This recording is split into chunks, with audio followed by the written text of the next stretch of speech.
They wanted me dead. They should have finished the job.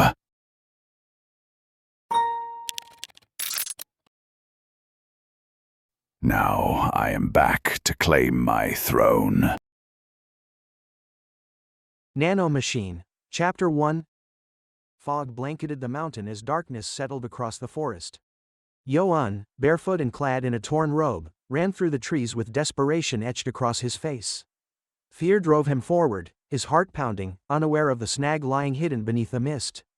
His foot caught, he stumbled, momentum carried him down a steep slope, his body crashing through branches and leaves until he landed heavily against the ground. Groaning, Yo-un pushed himself up with his right hand, his palm scraping against the rocky soil. Frustration boiled inside him as he realized the strength in his legs was giving out. He leaned on both hands, cursing the path that had led him here. Raising his head, he saw a line of robed figures waiting ahead. The sight filled him with grim clarity. This had all been planned. They had predicted his every move. He clenched his teeth, a bitter taste of irritation rising. From a high branch, one of the cloaked pursuers called out, amused that Yo-un had arrived within half an hour. Laughter echoed among them as they mocked how long they had waited for him. Yo-un's gaze fell on their drawn blades, shimmering faintly in the moonlight. He had no weapon to match them, no strength to flee.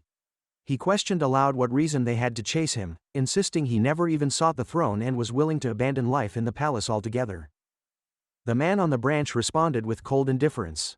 According to him, it made no difference whether Yo-un chose the castle or not, nor did his natural talents matter. As long as Yo-un possessed a legitimate claim to succession, this assassination was, to them, a required action. Another cloaked figure advised Yo-un not to struggle further. They offered mock mercy, saying that despite his so-called lowborn blood, they would grant him a painless death in respect of his royal lineage. Anger surged through Yo-un. The insult to his mother burned more than their threats. He frowned and his hands trembled with rage. From within his robe, he drew a small blade, fully aware that their promises of mercy were lies. If death awaited him, he would meet it fighting. The man across from him was mildly surprised, assuming Guard Zhang had trained Yo-un in combat. However, after observing his unsteady grip and awkward stance, he concluded otherwise. Bloodlines, he thought, could not overcome a lack of training. Despite this, he continued to observe, amused that Yo-un refused to surrender. At the signal of their leader, 4 cloaked men launched forward. Yo-un swung his knife in defense, but one enemy easily disarmed him with a calculated strike to the palm. The blade clattered to the ground. Horrified, Yo-un stared at it as his opponent closed the distance, gripping him by the neck and lifting him off the ground. His feet dangled as the enemy's cold eyes met his own, confident this was the end. Yet Yo-un still had one trick left. With effort, he reached behind his belt and produced another hidden knife. One of the attackers tried to alert the leader, but the warning came too late. Yo-un plunged the blade into the man's throat. Blood poured from the wound as the man staggered back and collapsed. The surviving attackers looked on, stunned. They could not understand how someone without formal martial arts training had killed one of them. One grumbled, blaming the dead man for his carelessness. He feared what might happen if Yo-un had truly learned to fight. Fueled by anger, another killer charged. With a roar, he kneed Yo-un violently in the chin, knocking him to the ground. Blood poured from the prince's mouth as he coughed and writhed. The attacker, seething over his comrade's death, did not hesitate. He drove his blade deep into Yo-un's torso. A scream tore from the prince's throat, echoing through the forest. The enemy pressed his foot into the wound, watching as Yo-un twisted in agony. The prince clenched the dirt, furious that he had only managed to kill one. Still, there was some satisfaction in that. The killer wanted him to die slowly, to feel every ounce of pain before the end. One of the other assassins watched in silence. Though he disliked the cruel method, he accepted it as retribution for their fallen comrade. A sudden flash of white light interrupted the torment. The man stepping on Yo-un broke into a sweat, his eyes widening. An explosion erupted, flinging him back. Only his body was affected, none of his allies were harmed. Yo-un, still conscious despite the blood loss, looked ahead.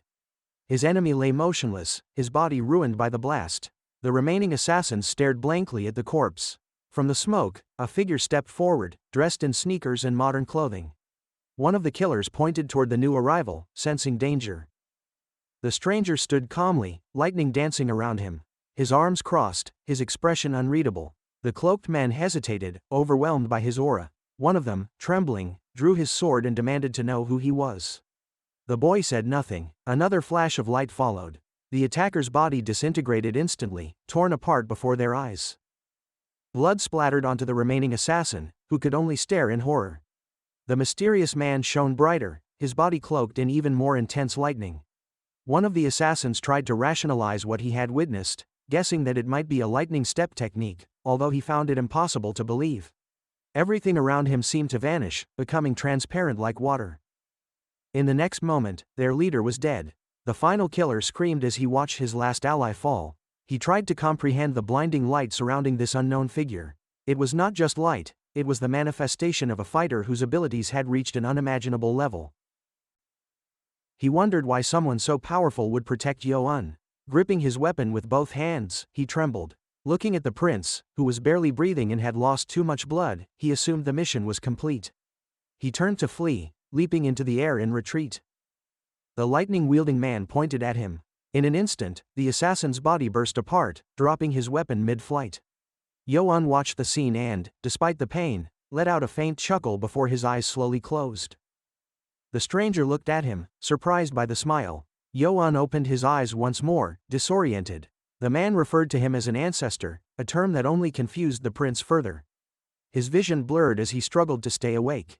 Cold crept into his limbs, and he could barely breathe. Checking his watch, the man muttered to himself. He pulled a syringe from behind his back, wishing he had arrived sooner. There had been instructions he had hoped to give. Kneeling beside Yo-un, he injected the contents into his chest. The man noted with amusement that even performing the injection made him feel ill. Standing, he lifted the device and declared the process complete. He leaned in close, offering words Yo-un could barely hear. With a smirk, he wished him good luck and expressed a hope of gaining something from him in return. The man then stepped back, hands in his pockets, and announced that the Nano machine was the latest advancement, simple enough to operate. He disappeared. Yo-un lay still, his mind racing. None of what had happened made sense. Then a voice, mechanical and clear, echoed in his mind. It recited a 10-digit number. His eyes widened as he realized the sound came from within. The voice explained that the 7th-generation Nano machine from Sky Corporation had been activated. Chapter 2. Long ago, the warriors of China developed a martial arts system for self-defense. As time passed, this system evolved into a disciplined way of life. It expanded beyond combat techniques and grew to include methods of nutrition, breathing, spiritual development, and more. These warriors preserved their knowledge through sacred scrolls and secret writings, eventually transforming it into a comprehensive teaching passed down through generations. Those who mastered this art came to be known as Murim warriors. Compared to ordinary people, their abilities were extraordinary. Over time, a group of young students grew impatient. They desired to unlock the full extent of the power their elders possessed without waiting. Their ambitions split the Murim world into two factions, good and evil. Although conflict ensued, neither side could eliminate the other, and a fragile balance remained. Eventually, this balance was disrupted by the rise of a third power. This force, known as the demonic cult, worshipped power above all else. Among them was an illegitimate child born into the cult. His name was Cheon Yo-un, a prince who aspired to overthrow the patriarch and become the second demon lord. This is his story.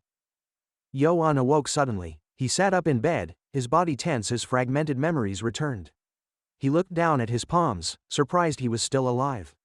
The memory of a sword piercing his stomach was vivid, yet there he was, breathing. He wiped sweat from his forehead, trying to comprehend his survival, when a wave of nausea surged through him. Covering his mouth, he noticed black spots on his hands and caught the foul scent clinging to his body. A mechanical voice spoke from within, asking if he was awake. Startled, Yo-un stopped inspecting himself and looked around, but the room was empty. The voice repeated its question. Alarmed, he leapt from the bed and searched for the source. He concluded that the voice came from inside his head.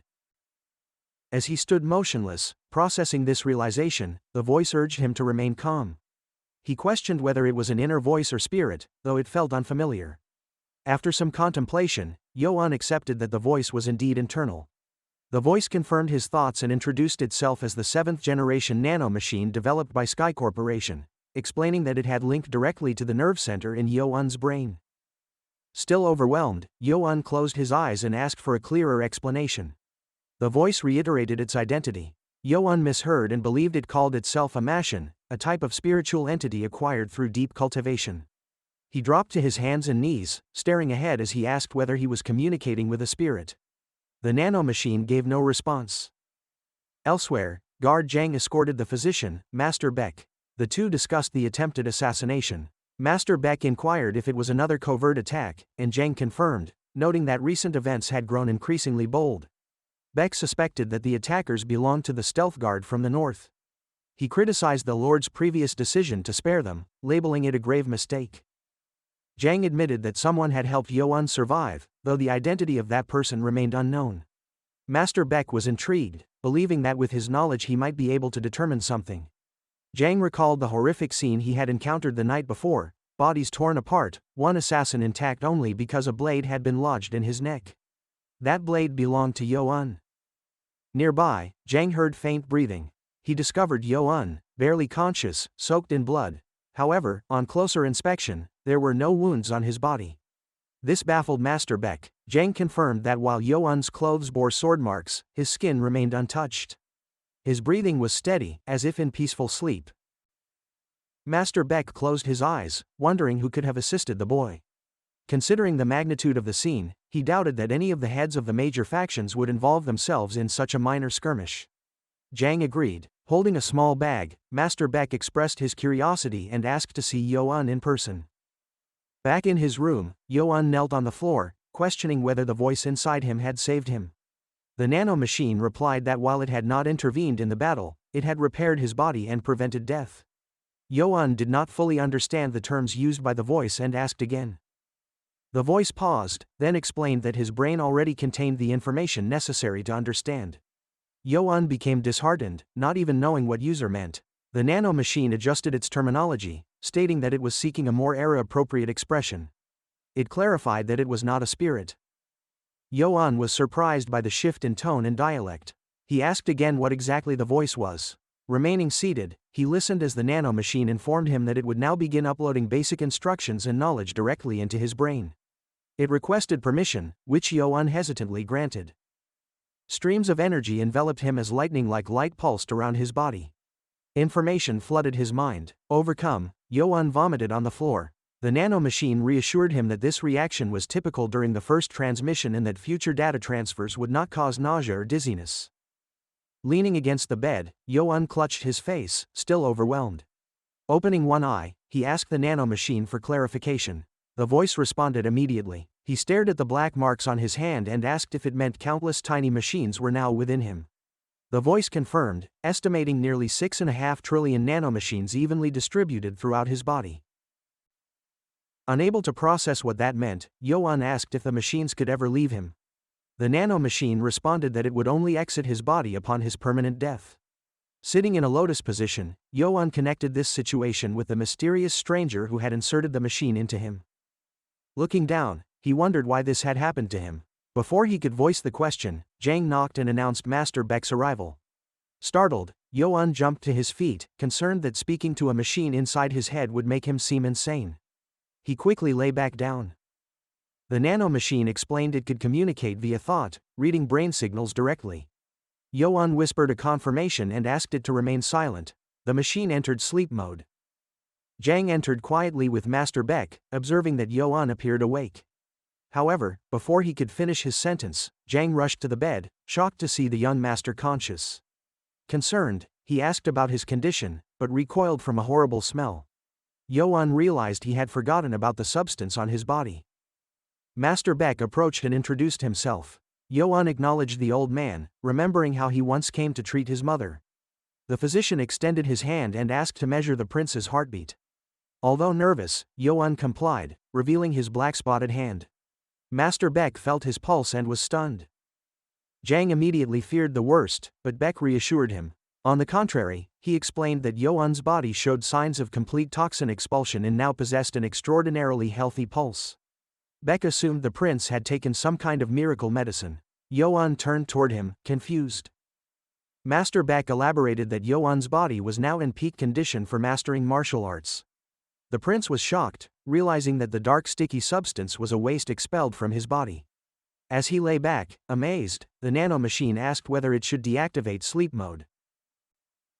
He approved. A surge of energy raced through him. The voice explained that the nanomachines had removed toxins and optimized his muscular and circulatory systems for physical training. Yo-un swallowed hard, still uncertain about the nature of the machine. He raised an eyebrow and mentally asked again if it was truly not a spirit. The voice calmly affirmed that it was not a spirit, but a nanomachine. Chapter 3. Although the demon cult consisted of many clans and families, only 6 were recognized as the main factions: the Sword Clan, Shadow Clan, Stealth Clan, Poison Clan, Musician Clan, and Saber Clan. To maintain balance and loyalty within the cult, the Lord vowed to marry a woman from each of these main clans. His goal was to produce heirs who would serve as successors, ensuring unity through bloodline. These heirs were born and raised according to strict tradition. Once they reached a certain age, they were admitted into the Demon Academy, a prestigious institution that opened its doors once every 10 years. The academy was created to train the most promising warriors of each generation and was overseen by the Demon Lord's highest authority. A notable period in its history was marked by fierce competition when several princes enrolled at the same time. This era came to be known as the Battle of the Minor Priesthood. Within this context, Yo-un, one of the princes and the illegitimate son of the Lord, lay in bed pondering. He questioned the nature of the being inside him, asking if it was some kind of evil god. The entity responded calmly, identifying itself as a machine, not a deity. Yo-un, briefly distracted by Master Beck's presence, quickly remembered his origins in the Poison Clan.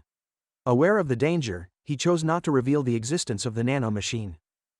However, the machine assured him that the technology of this era would not be capable of detecting its presence. Meanwhile, Master Beck considered the situation carefully. The old physician strongly suspected that someone had aided Yo-un. Despite the prince's earlier critical condition, he now seemed stable. Beck decided to prescribe a tonic to restore his strength. Jang, Yo-un's loyal bodyguard, expressed his gratitude to Master Beck. When the elderly man attempted to leave, Jang offered to escort him, but Beck declined, insisting Jang remain by Yo-un's side. Once outside, Master Beck found himself deep in thought. He reflected on Yo-un's transformation over the years. As a child, Yo-un had appeared weak, physically fragile, and lacked any martial knowledge. Beck had once assumed the boy would be cast aside. Yet now, given the changes in his body, he believed that Yo-un held greater potential than any other prince. While walking around the residence, Beck remembered that despite being a bastard son, Yo-un never appeared resentful.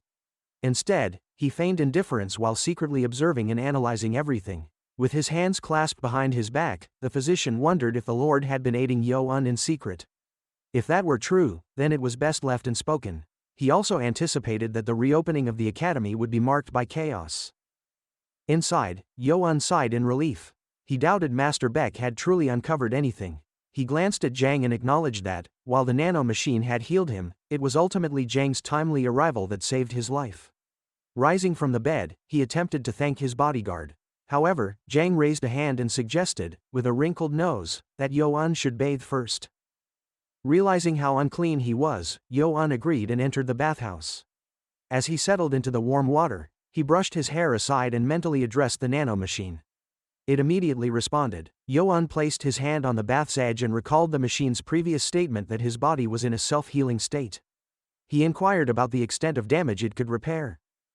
The nano machine explained that it could heal any internal or external injuries caused by external sources.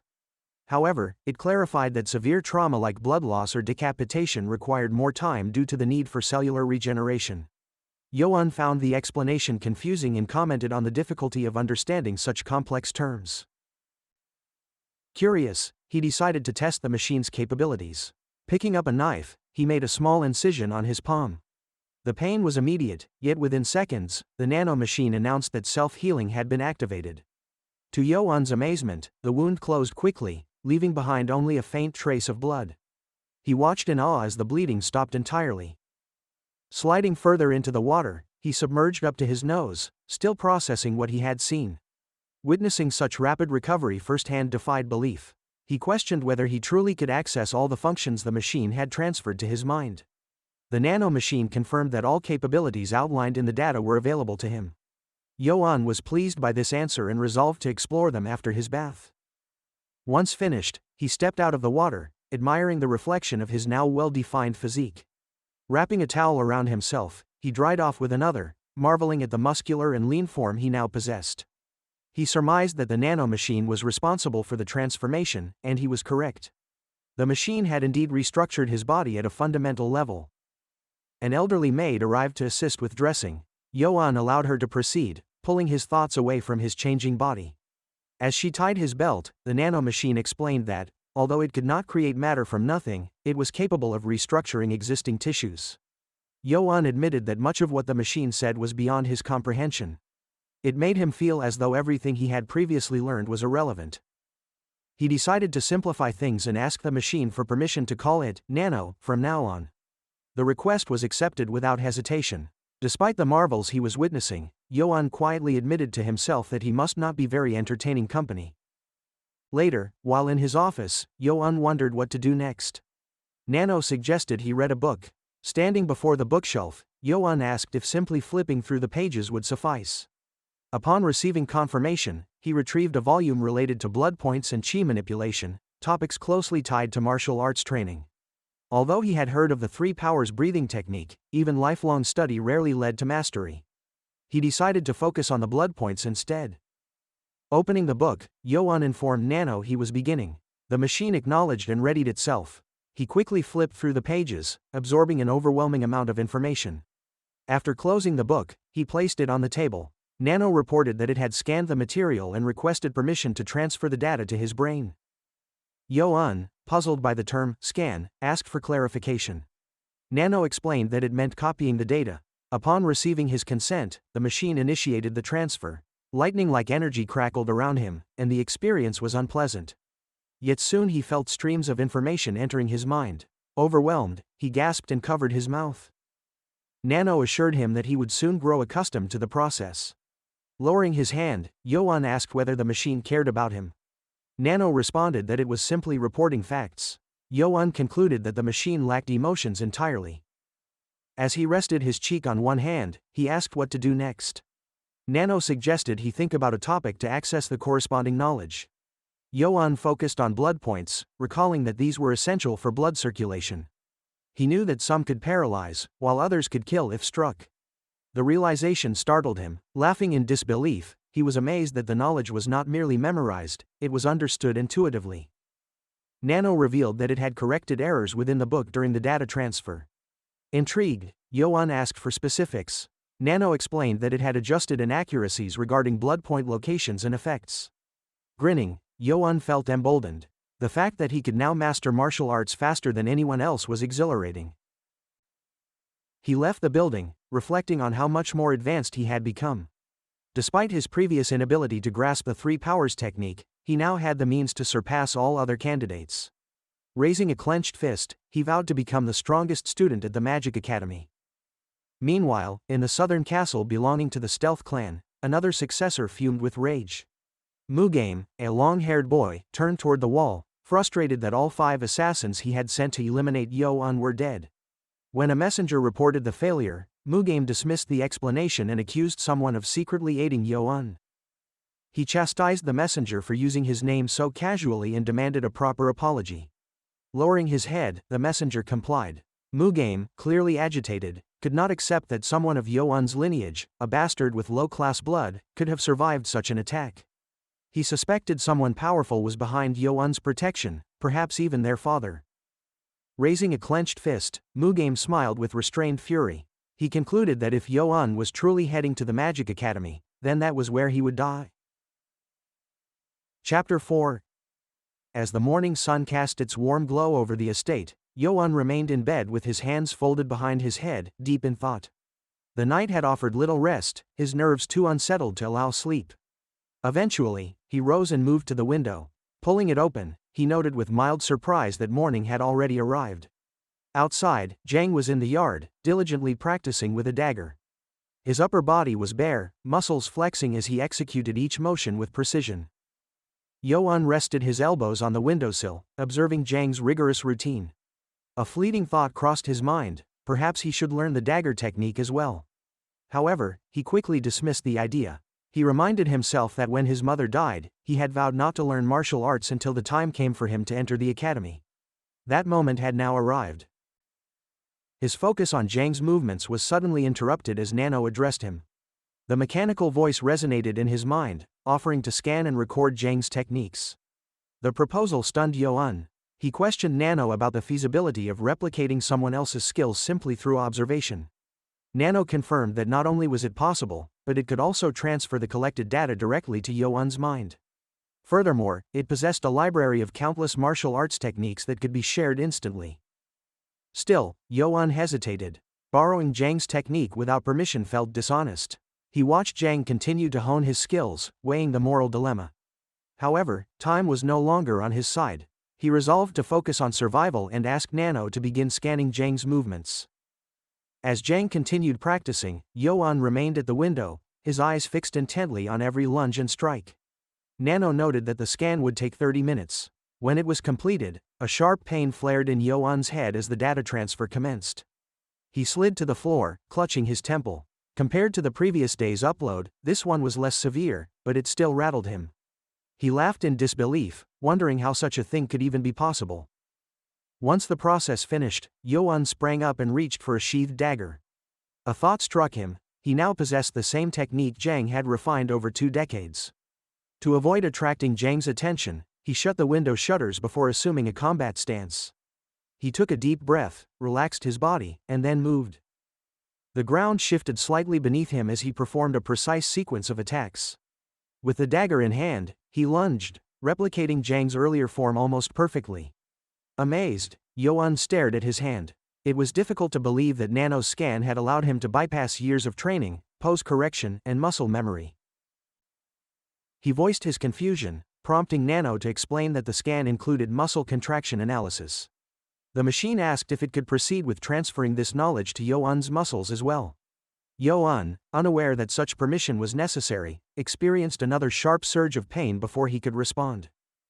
He dropped the dagger and collapsed to his knees, his entire body racked with agony. Trembling, he asked Nano what was happening. The machine explained that a martial artist's body undergoes physical conditioning to develop the necessary muscles for specific movements. Since Yuan's body lacked that conditioning, his muscles had suffered damage from the strain. Still reeling from pain, Yuan demanded simpler explanations. Nano acknowledged the need and adjusted its communication to match the user's comprehension level. Yuan, feeling insulted, clutched his chest in frustration. Nano completed the simplification and clarified the core issue. While Yuan's brain had absorbed the technique, his body was still unprepared. For the movements to become natural, his muscles would need targeted stimulation. Only then could he fully utilize the new skills. Staring at the closed shutters, Yuan admitted that while the process was easier than before, it remained overwhelming. Nano offered to reduce the complexity further, but Yuan insisted that he nearly understood. His face was soaked in sweat, and his breathing came in heavy bursts. He asked whether the pain would subside after the muscular transfer. Nano confirmed this and asked for permission to initiate the process. Yuan stood up and considered the offer. Nano warned that the procedure would require every nanomachine in his body and would take approximately 2 hours. Yuan thought that if the process concluded within that time, he would still have a margin before leaving for the academy.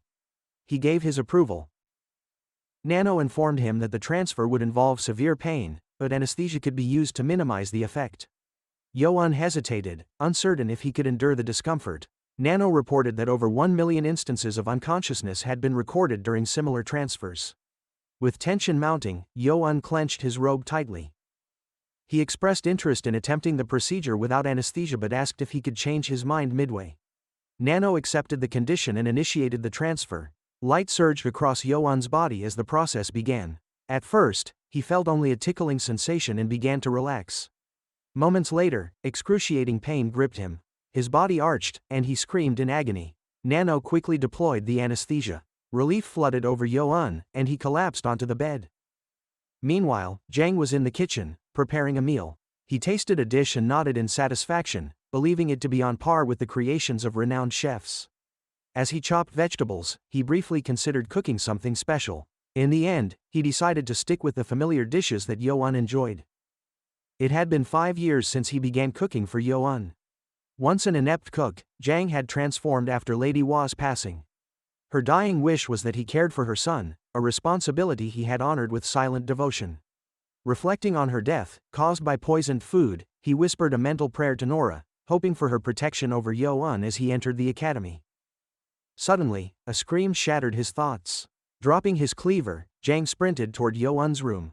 He entered and found the young prince sprawled on the bed. Alarmed, he checked Yo-un's pulse and found it stable. Still, confusion clouded his mind as he scanned the room. His gaze fell on strange burn marks etched into the wooden floor. Kneeling beside them, he touched one gently, tracing its edges. He realized that Yo-un must have been secretly watching his training for years. Despite that, it was astonishing that the boy had achieved such proficiency in only 2 years. Skills that had taken Jang 2 decades to master. A slow smile spread across Jang's face, filled with pride and disbelief. Chapter 5. Moments after the procedure ended, Yo-un's eyes widened. Nano informed him that the muscle fiber enhancement was complete and had deactivated the anesthesia. As sensation returned to his body, Yo-un sat up, inhaling sharply in an effort to steady his breathing.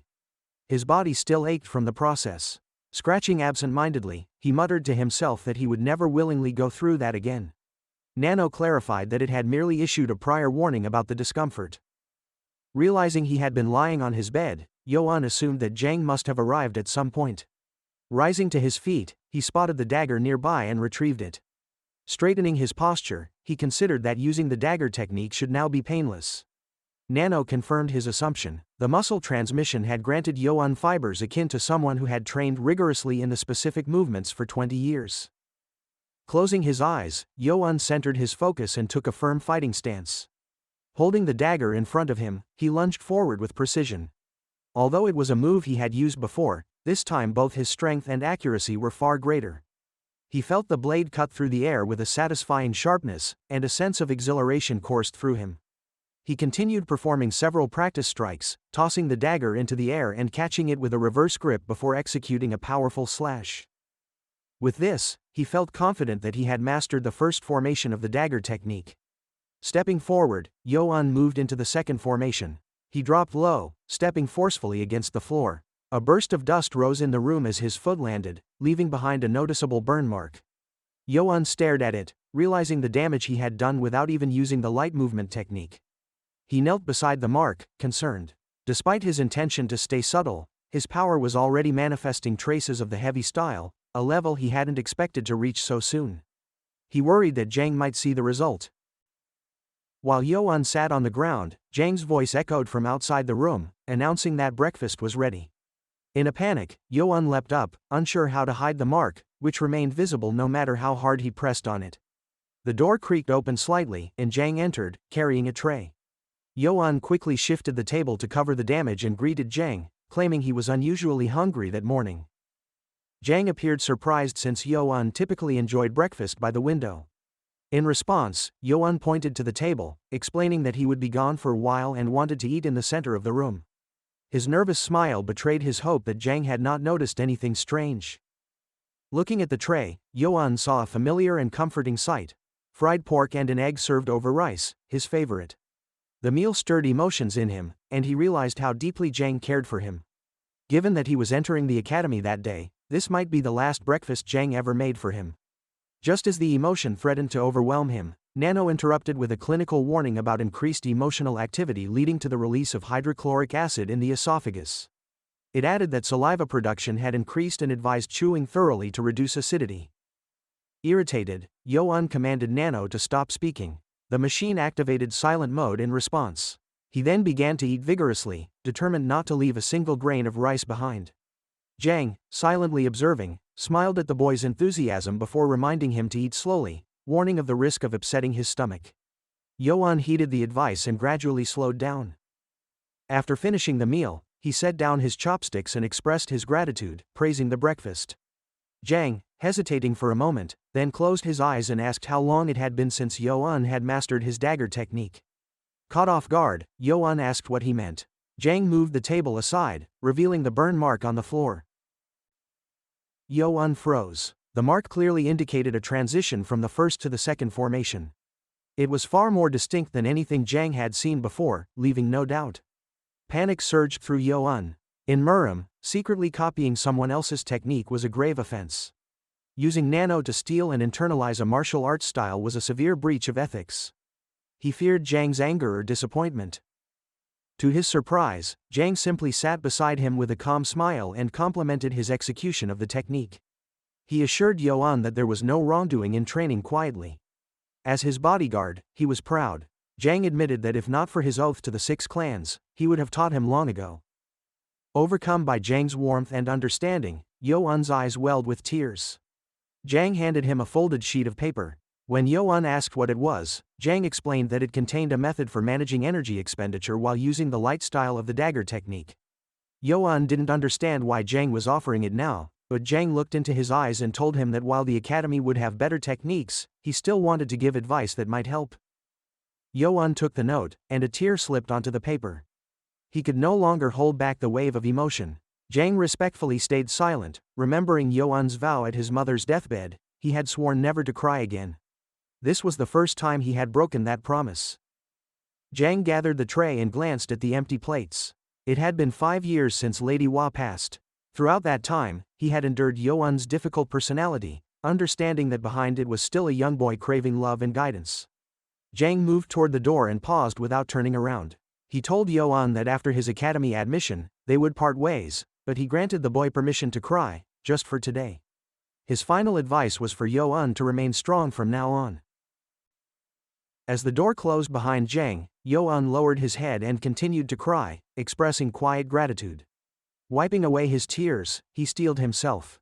From this day forward, he resolved never to doubt or fear again. Despite his mother's absence, he knew he still had a place to return to, a home. Later that day, the academy grounds were filled with crowds. Prospective students lined up in the square, chattering nervously about the gathering of the clans. Based on their rough estimates, nearly 1,000 people had assembled. Among them, a boy wearing a purple headband admitted he was growing nervous now that he stood at the academy gates. Another, with a gray headband, remarked that as representatives of minor clans, they were obliged to wait in line. Suddenly, a figure emerged to greet the contestants. Irritated by the noise, the man with maroon hair scolded them for the lack of discipline.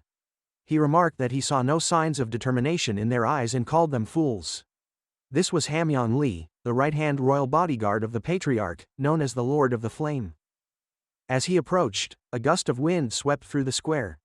The crowd immediately recognized him by his red hair. Hamyong was revered as one of the top 10 warriors within the demon cult, possibly among the top 5. His eyes scanned the line, pausing on a group of 6 individuals in the front row. The first, cloaked in black, was Muyan of the Shadow Clan. The second, sly and calculating, was Jiang-an of the Sword Clan. The third, visibly irritated, was Mugame of the Stealth Clan. The fourth, quiet and reserved, was Jongsom of the Poison Clan. The fifth, dressed warmly, was Yuchen of the Saber Clan. The sixth, and the only girl among them, was Wanryo from the Musician Clan. Hamyong prepared to call the 7th name, only to realize that the person was missing. Chapter 6. Yuan frowned when he noticed that his name badge was missing. The man responsible for distributing the badges raised his hands and claimed he did not see the badge assigned to the 7th prince. He informed Yuan that he would have to wait until it was found. Although Yuan showed no outward resistance, it became clear to him that this was a deliberate move orchestrated by one of the 6 clans. They clearly did not want him standing beside them in the same row. Choosing not to escalate the situation, Yuan nodded and leaned quietly against a nearby wall while the others received their badges. He understood that arguing at the very beginning would only play into their hands. While he stood in silence, his gaze fell to the ground as bitter memories surfaced. These were the same people who had tried to kill him countless times. He knew they would waste no time in finishing him off if given the chance. The square remained crowded, filled with aspiring candidates who had gathered to enter the demonic academy. Yuan had arrived here after enduring numerous underhanded attempts by the other princes to suppress him. Despite the obstacles, his goal remained the same: to become the strongest cultivator in the academy. The candidates began to organize themselves into neat rows. Yuan glanced across the vast crowd, recognizing how difficult it would be to make his way to the front. His black badge, marked with the number 7, singled him out as an heir candidate, someone not affiliated with any of the 6 clans. Whispers rippled through the crowd. People mocked him, repeating rumors that he knew no martial arts and suggesting he would be the first to fail. Although he could not hear the words clearly, Yo-un understood what was being said. He crossed his arms and kept a composed expression, allowing the mockery to pass without response.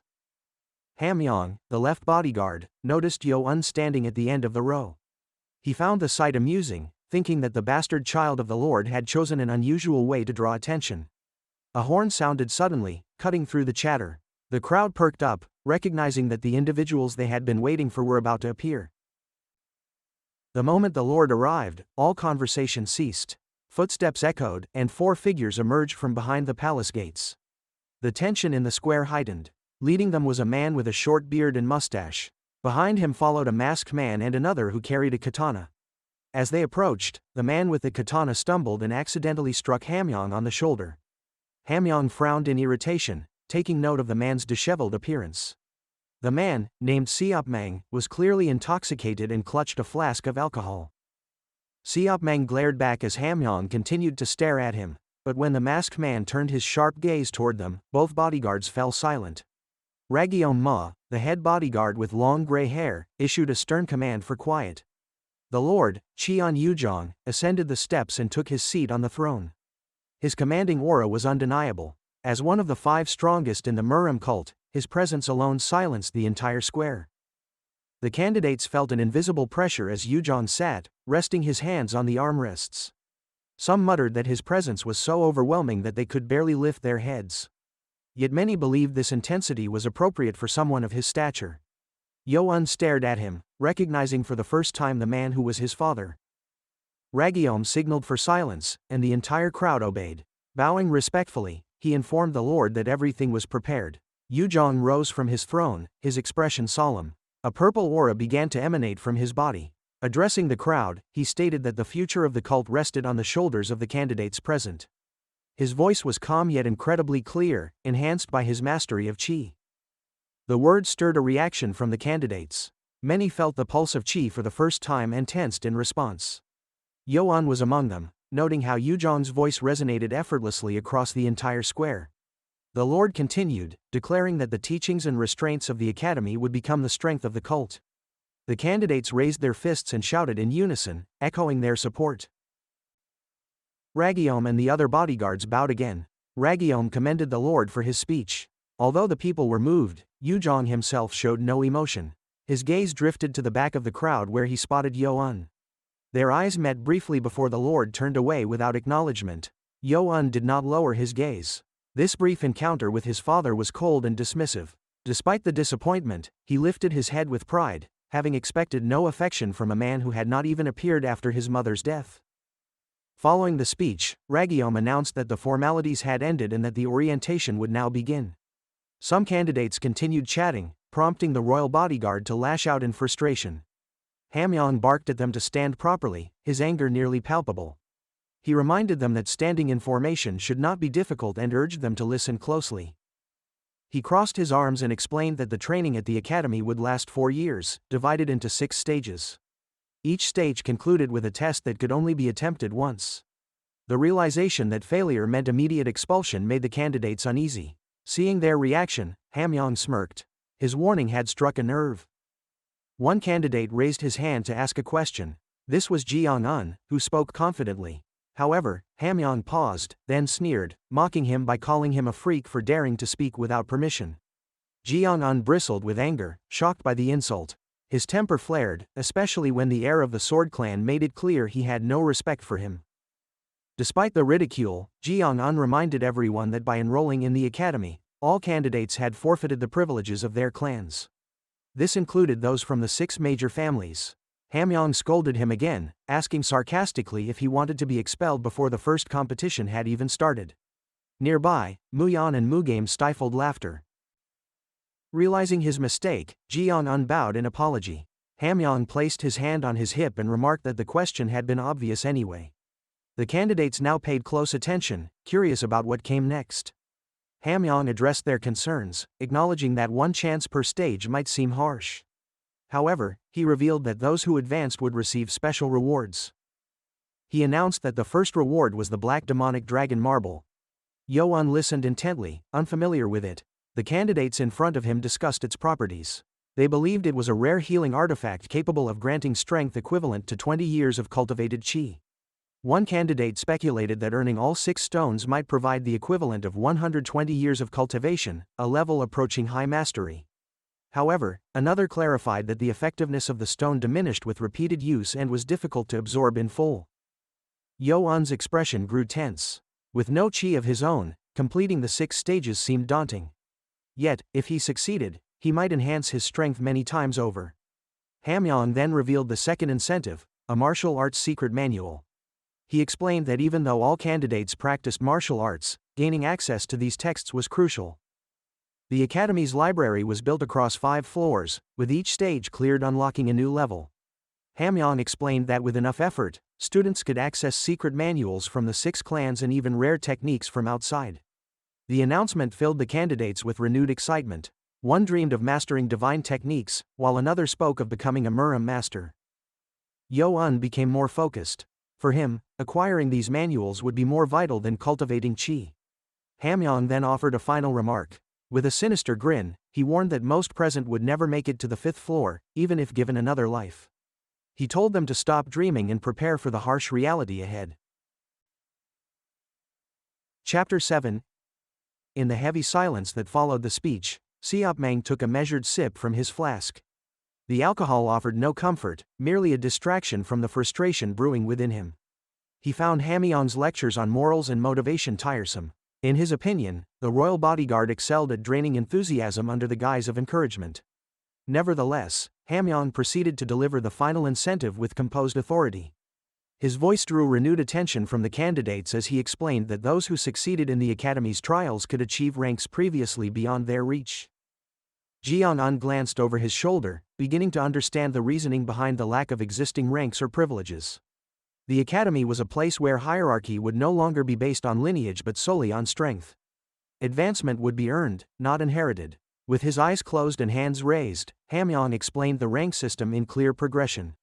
Passing the first stage would earn the low warrior rank, the second stage granted middle rank, the third led to high rank, the fourth promoted one to team leader, and the fifth would elevate them to clan leader. He intentionally omitted the 6th stage, dismissing it as nearly impossible to pass, even suggesting it might not be worth mentioning since most candidates would not survive past the 3rd stage. Recrossing his arms, Hamyong expressed his regret. He found it shameful that even members of high-ranking clans could end up as low-ranking warriors here. Siopmang averted his gaze, inwardly questioning whether the 6th stage could truly be called a test at all. Given the Academy's long history, less than a dozen had ever managed to succeed beyond that point.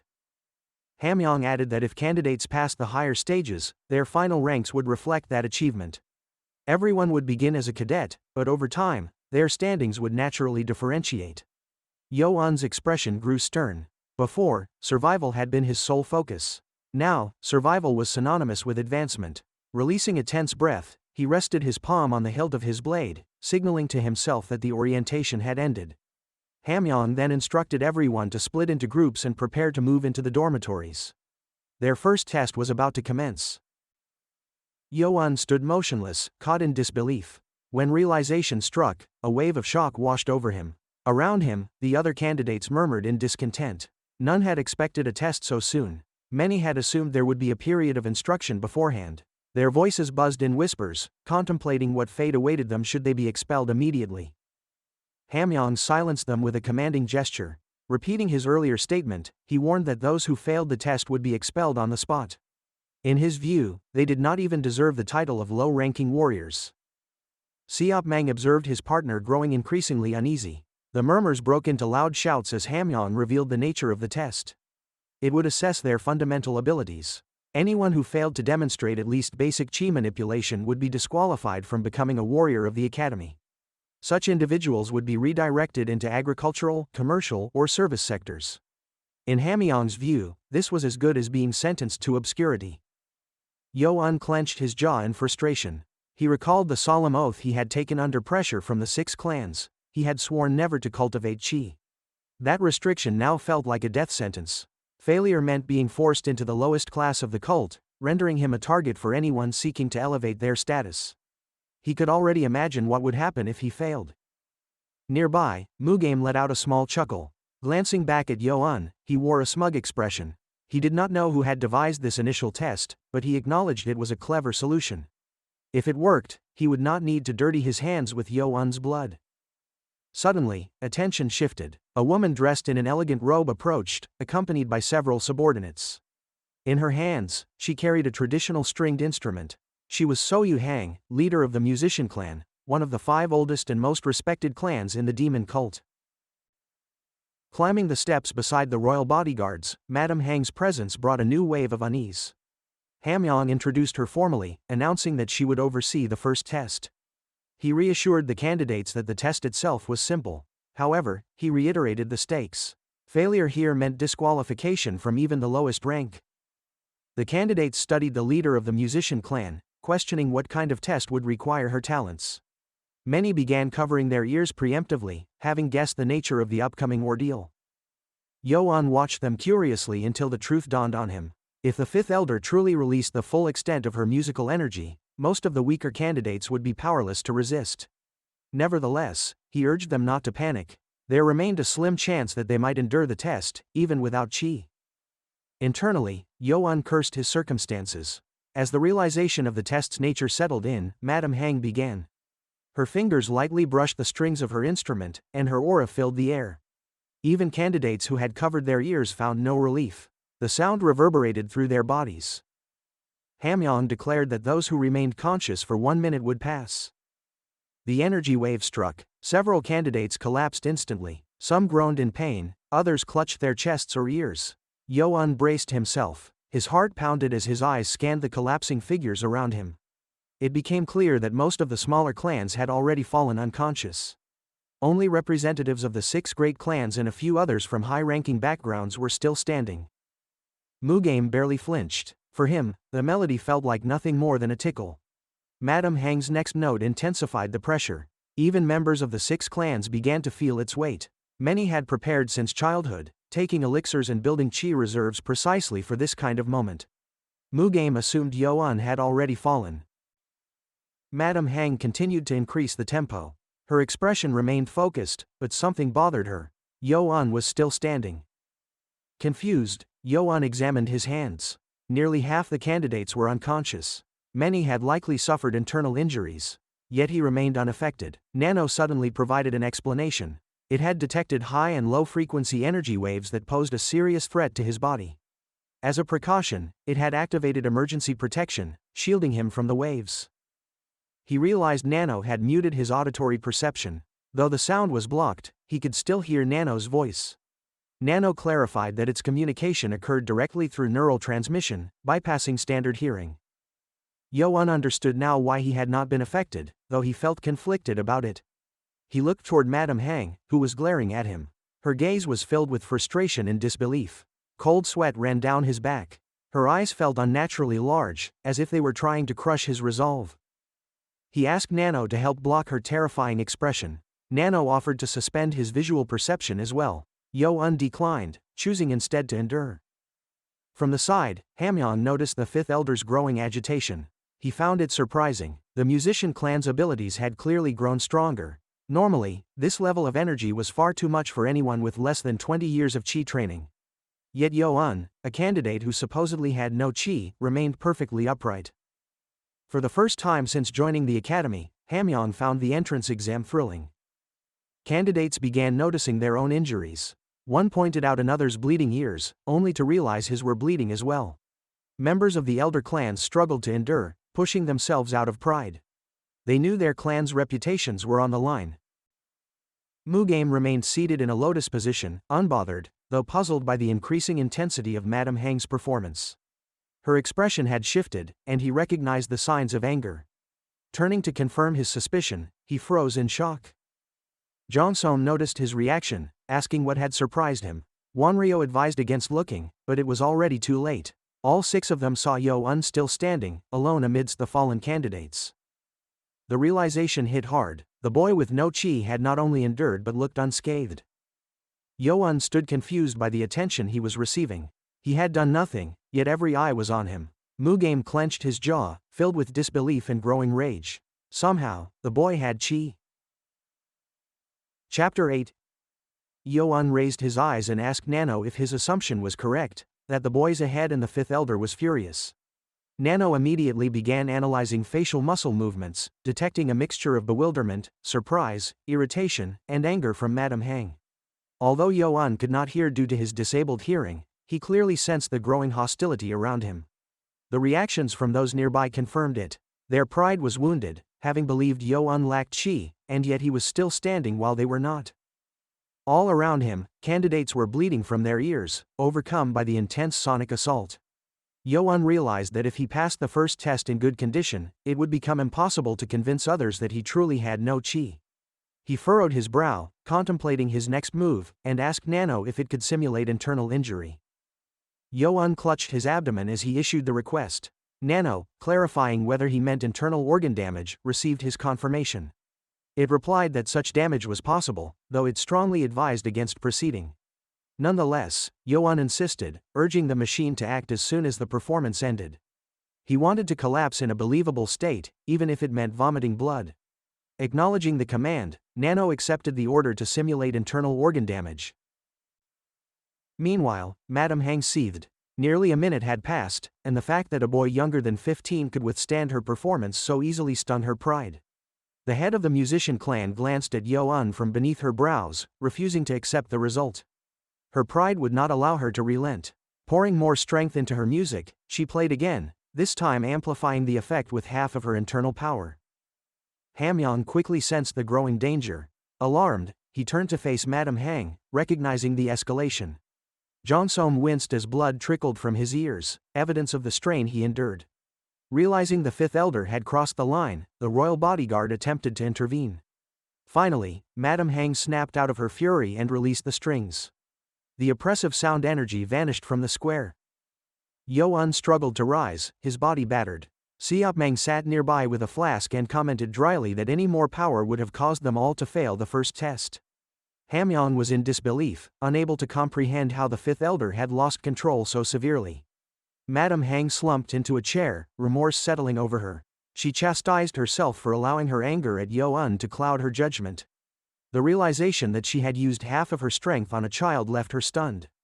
Grinding her teeth, she blamed Yuan, considering him a threat linked to the enemy of the 6 clans.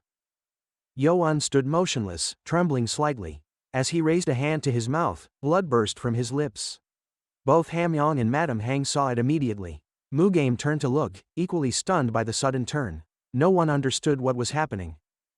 Yuan collapsed to his knees, coughing up more blood. The sight of his condition stirred panic among those around him. Many believed he was on the brink of death from the sheer amount of blood loss. With one hand covering his mouth, Yuan tried to contain the bleeding. Internally, he cursed Nano for being so extreme. The mechanism calmly responded that it had carried out the order as instructed. It explained that it had damaged 30% of Yuan's internal organs to create the illusion of severe injury and maximize external bleeding. Still shaking, Yuan scolded Nano again in his thoughts, calling it a psychopath for nearly killing him. Another violent cough racked his body, sending more blood pouring out. Hamyong sprang into action. Worried that the boy might die during the test, he rushed toward him. Although Yuan did not belong to the 6 clans, Hamyong could not stand by and allow a member of the royal line to die. Grabbing Yuan's hand, he asked if he was still alive. Nano quickly detected that Yuan was experiencing dizziness due to a 7% blood loss and initiated the self-repair function for his organs and blood supply. Despite that, Yuan remained unresponsive, barely clinging to consciousness. Cradled in Hamyong's arms, Yuan muttered faintly, asking Nano to hold on a bit longer. Hamyong, after checking his pulse, was astounded. He wondered how much Qi Yuan had to endure such torment. However, the result left him shocked. There was no Qi at all. Holding Yuan's hand, now slick with blood, Hamyong realized the boy had relied solely on mental fortitude. Rumors had long circulated about the 7th prince, most of them unfavorable. Yet Hamyong had not expected this. He was at a loss, unsure how to react to someone who had passed the first test relying on nothing but willpower. Raising his hand, he summoned 2 warriors, ordering them to carry Yuan to the infirmary. They obeyed immediately. As Yuan was placed on the stretcher, he retained consciousness. He urged Nano to accelerate the healing process. Madame Hang watched everything unfold in stunned silence. The child who had appeared unfazed by waves of sound was now drenched in blood. She could hardly imagine the internal injuries he had suffered. Hamyeon returned to his seat and directed a sharp comment toward Madame Hang. She had gone too far. The fifth elder turned, startled by his presence. When she asked what had just happened, Hamyeon sighed, closing his eyes. He explained plainly that she had almost killed the boy. Lowering her head, Madame Hang asked whether Yo-un possessed any chi at all. Hamyeon replied that he did not. The woman was stunned. Hamyeon crossed his arms and elaborated that even after stimulating the boy, he found no trace of chi. This meant Yo-un had endured everything through sheer willpower. Madame Hang leapt from her seat, protesting loudly. She could not understand how someone with no chi had withstood her energy for so long. Many candidates were still on the ground, unable to recover. According to her logic, Yo-un should have collapsed like the others. Hamyeon replied without facing her. He explained that Yo-un was severely wounded and had managed to endure only through mental strength. Madame Hang gave a hysterical laugh. She found it impossible to believe. Hamyeon repeated his claim and admitted that it was terrifying. Looking at the head of the musician clan, Hamyeon silently thought to himself that if Yo-un had not been born outside the noble bloodline, he would have considered taking him as a disciple. However, he knew better than to go against the agreement of the 6 clans. Seopmang took a deep swig from his flask and slammed it against his leg. Rising unsteadily, he wiped his chin and scoffed that surviving on willpower alone was laughable. Hamyeon shot him a sharp glance and told him to stay out of it. He advised him to crawl into a corner and continue drinking. Feigning offense, Seopmang replied that he already planned to do so. As he turned to leave, Hamyeon muttered that the drunk should disappear for good. Seopmang, not one to back down, mocked Hamyeon by implying that he liked picking fights. Hamyeon retorted, pointing out that if Seopmang had not been a bodyguard, he would be a corpse by now. A palpable tension settled between the two. Streams of energy crackled in the air, drawing the attention of the candidates. The others from the main clans, including Mugame, looked on anxiously. Stones trembled as if preparing to rise, but the energy dissipated before conflict erupted. Seopmang clicked his tongue in annoyance. With a grin, he walked away, cradling his drink and hurling one last insult over his shoulder. Hamyeon merely chuckled. As Seopmang passed by the groaning candidates, he scolded them for collapsing from a simple wave of energy. He muttered that modern youths lacked courage. However, he soon sobered as he thought of the 7th prince. A confident smile spread across his face. For the first time, he admitted to himself that he truly liked Yo-un. Chapter 9. All the candidates gathered in the square were still reeling from the aftermath of the previous events. Meanwhile, inside the infirmary located on the 2nd floor of the main building at the Demon Academy, Jeonmyeong Baek, a physician affiliated with the academy, was diligently completing paperwork. The day had been uneventful so far, but then someone called out from behind the door, announcing the arrival of a patient. Jeonmyeong, clearly surprised, rushed to open the door. Upon seeing the warriors carrying someone in, his face lit up with joy. It was the first day of his assignment, and already he had a patient. The joy overwhelmed him to the point of tears, as he took this as validation that his decision to join the Demon Academy had been correct. The warriors, however, appeared perplexed by the doctor's reaction. One of them recalled that Jeonmyeong had studied under Master Baek and had an intense passion for medical practice, which perhaps explained his odd enthusiasm. Carrying Yo-un carefully, the soldiers brought him inside. Jeonmyeong quickly realized that now was not the time to lose composure. He gestured toward one of the cots, instructing them to lay the patient down. As Yo-un was placed on the bed, Jeonmyeong examined him and was taken aback by the condition of the youth. He asked whether Yo-un had suffered a blow to the abdomen, but one of the warriors shook his head, stating that the injuries were internal only. This information only deepened Jeonmyeong's astonishment. The soldier explained that the boy had no chi and relayed a special request from the royal bodyguard to ensure that the boy received proper treatment. Jeonmyeong, deep in thought, considered the situation. Despite his 10 years of training, he had never seen such an amount of blood resulting purely from internal injuries. The warriors prepared to leave. The older one stated that their task of delivering Yo-un was complete, and there was no reason to remain. Jeonmyeong did not object. Before leaving, the younger warrior hesitated and looked once more at Yo-un, rubbing his neck nervously. He initially thought Yo-un's condition had improved but realized he had been mistaken. Jeonmyeong moved closer and took Yo-un's hand to feel his pulse. His expression turned serious. Yo-un opened one eye briefly to observe the doctor, then shut it again, cursing himself for not anticipating the infirmary visit. Although he had mostly healed his internal injuries, there were still signs of pain, and now he had no choice but to endure Jeonmyang's inspection. The doctor noted that Yoan's pulse was unstable and fast, which suggested substantial internal damage. His gaze moved to the blood-stained clothes and found it puzzling. Even biting through one's tongue would not cause such bleeding. He stepped away from the bed, deciding to begin treatment with acupuncture. Suddenly, a loud noise erupted behind him, startling him to his knees. The source of the commotion was revealed to be Siopmang, the royal bodyguard, who had entered the room without warning. He lowered a flask from his lips, looked at Jeonmyang, and questioned his presence in the infirmary. Recognizing Jeonmyang as the boy who had clung to his teacher in fear, Siopmang mocked him for his apparent transformation into a physician. Jeonmyang disliked the man's condescending tone, but he stood up and asked why Siopmang had come. It was unlikely he had sustained any injuries. Siopmang responded with visible irritation, unleashing a bit of his qi. Jeonmyang immediately grew anxious and waved his hands in denial, assuring the bodyguard that he was welcome. Though he turned his back, he kept a cautious eye on the man, inwardly admitting he would never understand Siopmang. Siopmang then turned his attention to Yoan. He smiled with genuine interest and remarked on the boy's resilience. Though Yoan remained motionless, he was filled with suspicion. He wondered why the royal bodyguard had come to the infirmary and assumed Siopmang had seen through his act of feigned unconsciousness. As Siopmang approached, Yoan detected the smell of alcohol. The bodyguard leaned in and asked why he was pretending to be asleep. A cold sweat broke out on Yoan's forehead. With a motion of his hand, Siopmang used qi to raise Yoan's body into a seated position. Jeonmyang stood dumbfounded, awed by the skill on display. Though weak and trembling, Yoan could not resist. Siopmang's grin turned threatening as he warned that if Yoan kept pretending, he would not hesitate to strike his face. Realizing the ruse was no longer effective, Yoan opened his eyes, annoyed that he had been discovered.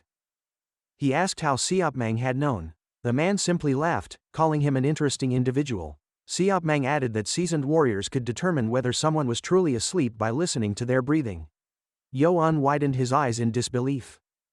Nano offered a technical explanation, noting that the average breathing rate for males aged 15 to 20 should fall between 12 and 20 breaths per minute.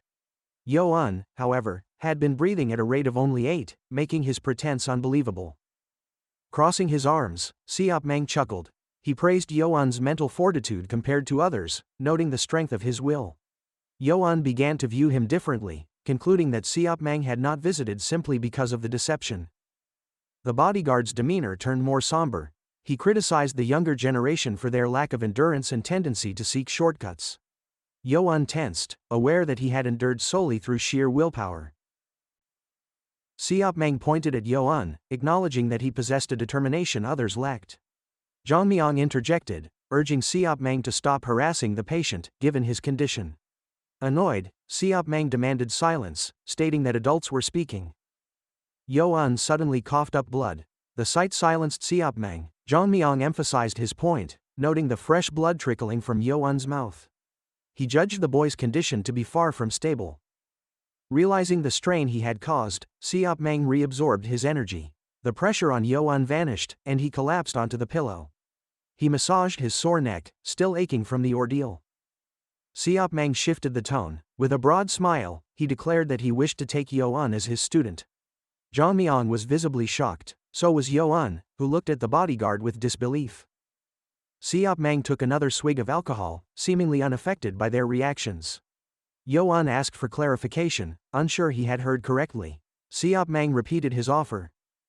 Still processing the situation, Yoan questioned whether Siopmang knew who he was. Siopmang found the notion absurd and laughed off the idea of being unaware. Yoan felt uneasy, knowing that such an association could provoke the 6 clans' hostility towards Siopmang. Unfazed, Siopmang assured him that the clans would not dare act against him. They had their own rivalries and would continue competing regardless of Yoan's allegiance. The prince turned away, staring at the floor, recognizing the value of the opportunity yet still wary of a possible trap. Jeonmyang, now realizing that the boy was indeed the 7th prince, frowned. The games played by the main clans at the Demon Academy had already gone too far. Seeing how much blood had been drawn from Yoan angered him. Yoan finally responded. He admitted that Siop Mang's offer was unexpected and pointed out that he already had a teacher at the academy. The royal bodyguard appeared insulted, as if Yo-un's hesitation suggested he was begging for a disciple. Taking another sip from his flask, Siop Mang commented that such reluctance was understandable, given Yo-un's troubled life. Determined to sway him, he reached into his coat and produced a slip of paper. He slammed it onto the cot beside Yo-un's head with force. The prince looked at it, asking what it was. Siop Mang replied that it was what Yo-un needed most to survive at the Demon Academy. Looking at him with a confident grin, Siop Mang reminded him that he had been stuck in the infirmary ever since his arrival. He asked whether the prince was afraid of falling behind. Given that he had no chi, the next test would prove nearly impossible to pass. Chapter 10. Yo-un remained silent, unable to offer a rebuttal. Across from him, Siop Mang raised the canteen to his lips and spoke in a calm but firm tone, stating that anyone aspiring to become a warrior must always be ahead of others. He questioned whether Yo-un planned to stay in the infirmary for 2 weeks and risk falling behind from the beginning. The implication struck a nerve. Although Yo-un had accepted the need to stay hidden to avoid suspicion, he could not ignore the reality that the others were progressing while he remained confined. His hands began to tremble. Siop Mang caught the shift in Yo-un's demeanor and smirked knowingly. He asked if Yo-un understood why the red-haired man had specifically sent him to the infirmary. Yo-un guessed that the royal bodyguard was referring to Hamyong. He had assumed his presence here was simply because of his internal injuries. Siop Mang confirmed this was the surface reason, but he pointed out something odd. Despite the number of cadets who had also sustained internal damage, none of them had been admitted here. He gestured in exaggeration, wondering aloud why Hamyong had not sent others in similar condition. Yo-un glanced around the room and realized he was the only one. Zhang Miang, standing nearby, nodded silently in agreement with Siop Mang's conclusion. The royal bodyguard explained that most people of Murim could treat internal wounds through meditation. He acknowledged that treatment with medicine or a doctor would accelerate recovery, but in general, others could at least manage some self-healing. This underlined the truth Yo-un had tried to ignore. He could not perform even basic healing through meditation. That was the real reason he had been isolated here. Siop Mang, observing his internal struggle, pressed on. He lightly struck the bed, emphasizing that Yo-un was a child who could not even begin to heal himself. Towering over him, he questioned whether Yo-un honestly believed someone like that could recover in a short amount of time. Yo-un turned away, refusing to meet his gaze. Only he knew the truth, that with Nano's assistance, such recovery was not impossible. He admitted to himself that Siop Mang was not wrong. If he wanted to progress to the next phase, he would need chi. The thought led him to a sudden realization. He turned to Siop Mang and mentioned that he had heard a reward awaited those who passed the first test, a demonic dragon marble and access to the academy's library. Siop Mang burst into laughter. Yo-un stared, unsure of the reason for the sudden outburst. The royal bodyguard eventually composed himself and explained that the library was not a place one could enter freely. Access was limited to a single visit after passing the test. Yo-un's eyes widened in disbelief. Siop Mang asked if he had truly expected unlimited access to critical martial texts. He clarified that the library's security was extremely strict. After sipping from the canteen again, Siop Mang explained further. Visitors to the library's first floor were granted only 2 hours. Yo-un sighed in dismay. Each step forward seemed to reveal another obstacle. Siop Mang noted that more time would be granted as one climbed higher in the academy's ranks. He also revealed another restriction: no copying or writing down the contents was allowed. Memorization was the only method permitted. Managing to study 2 books during the visit was already considered a success. This revelation made Yo-un's expression change. He realized that Nano's scanning capabilities could allow him to absorb the contents of hundreds of books at that time. He considered the advantage this gave him. Siop Mang rested his chin on his palm and remarked that Yo-un's 4 years at the academy would be a harsh trial, particularly since he lacked chi. The comment stung. Yo-un understood that the others had trained with martial arts in their clans, while he had neither chi nor training. He looked at Siop Mang, questioning whether becoming his disciple was the path he needed to take to contend with the 6 clans. His attention drifted to a sheet of paper beside his bed. Examining it, he suspected it contained chi breathing techniques. Siop Mang, watching him, confirmed his guess and remarked that Yo-un was not as dense as he seemed. He promised to teach the technique once Yo-un became his disciple. Yo-un clenched his fists. He did not know whether Siopmang genuinely desired a disciple or had some other motive, but he knew that having even one ally could be invaluable. Shaking slightly, he stood from the bed. Despite the oath to the 6 clans, which prevented him from learning many techniques, here was a chance to learn qi breathing. Siopmang raised a brow and gave a knowing smile as Yoan knelt on one knee. Lowering his head in a formal bow, Yoan requested to become Siopmang's apprentice. Siopmang appeared satisfied. Yoan then raised his head, acknowledging the tradition that an apprentice should bow twice. However, Siopmang gestured for him to stand. Yoan rose under the subtle force of the man's aura. Siopmang then stated that a royal's bloodline should never bow lower than that of his lord and, for the first time, addressed Yoan as his apprentice. Clearing his throat, Siopmang instructed Yoan to rest for the day. He emphasized the importance of memorizing and understanding the key points of qi breathing before the next session. He slapped Jeonmyeon on the shoulder and designated him as the caretaker of his new apprentice. Jeonmyeon rubbed his shoulder and watched Siopmang leave. Despite the man's terrible breath, he smiled faintly, glad to see him go. Turning to Yoan, Jeonmyeon asked if he was feeling well. Yoan responded affirmatively, noting that the past few minutes had felt like a whirlwind. Jeonmyeon chuckled and acknowledged that Siopmang seemed to have taken a liking to Yoan. Though tempted to call the royal bodyguard a drunk, he chose instead to congratulate Yoan on becoming his apprentice. Yoan appreciated the gesture. Jeonmyeon checked his pulse and frowned. The internal injuries remained serious, and his pulse was far from stable. He expressed concern about how Yoan had managed to endure so much. He announced that he would fetch his acupuncture tools and asked Yoan to stay awake. Yoan nodded in understanding as Jeonmyeon departed, rubbing his hand. Alone, Yoan picked up the sheet of paper once again. He imagined the possibilities that now lay before him with the aid of both Nano and Siopmang.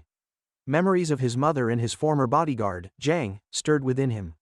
He felt a rare sense of comfort, knowing that in this hostile environment, someone finally stood beside him. Elsewhere, the square at the Demon Academy had filled once more. Some cadets meditated in silence, while others, particularly members of the 6 major clans, stood waiting. A man dressed in black knelt before Hamyong, prepared to deliver the results of the first test. This man, the Academy's senior martial arts instructor, was Jin Chong-ho.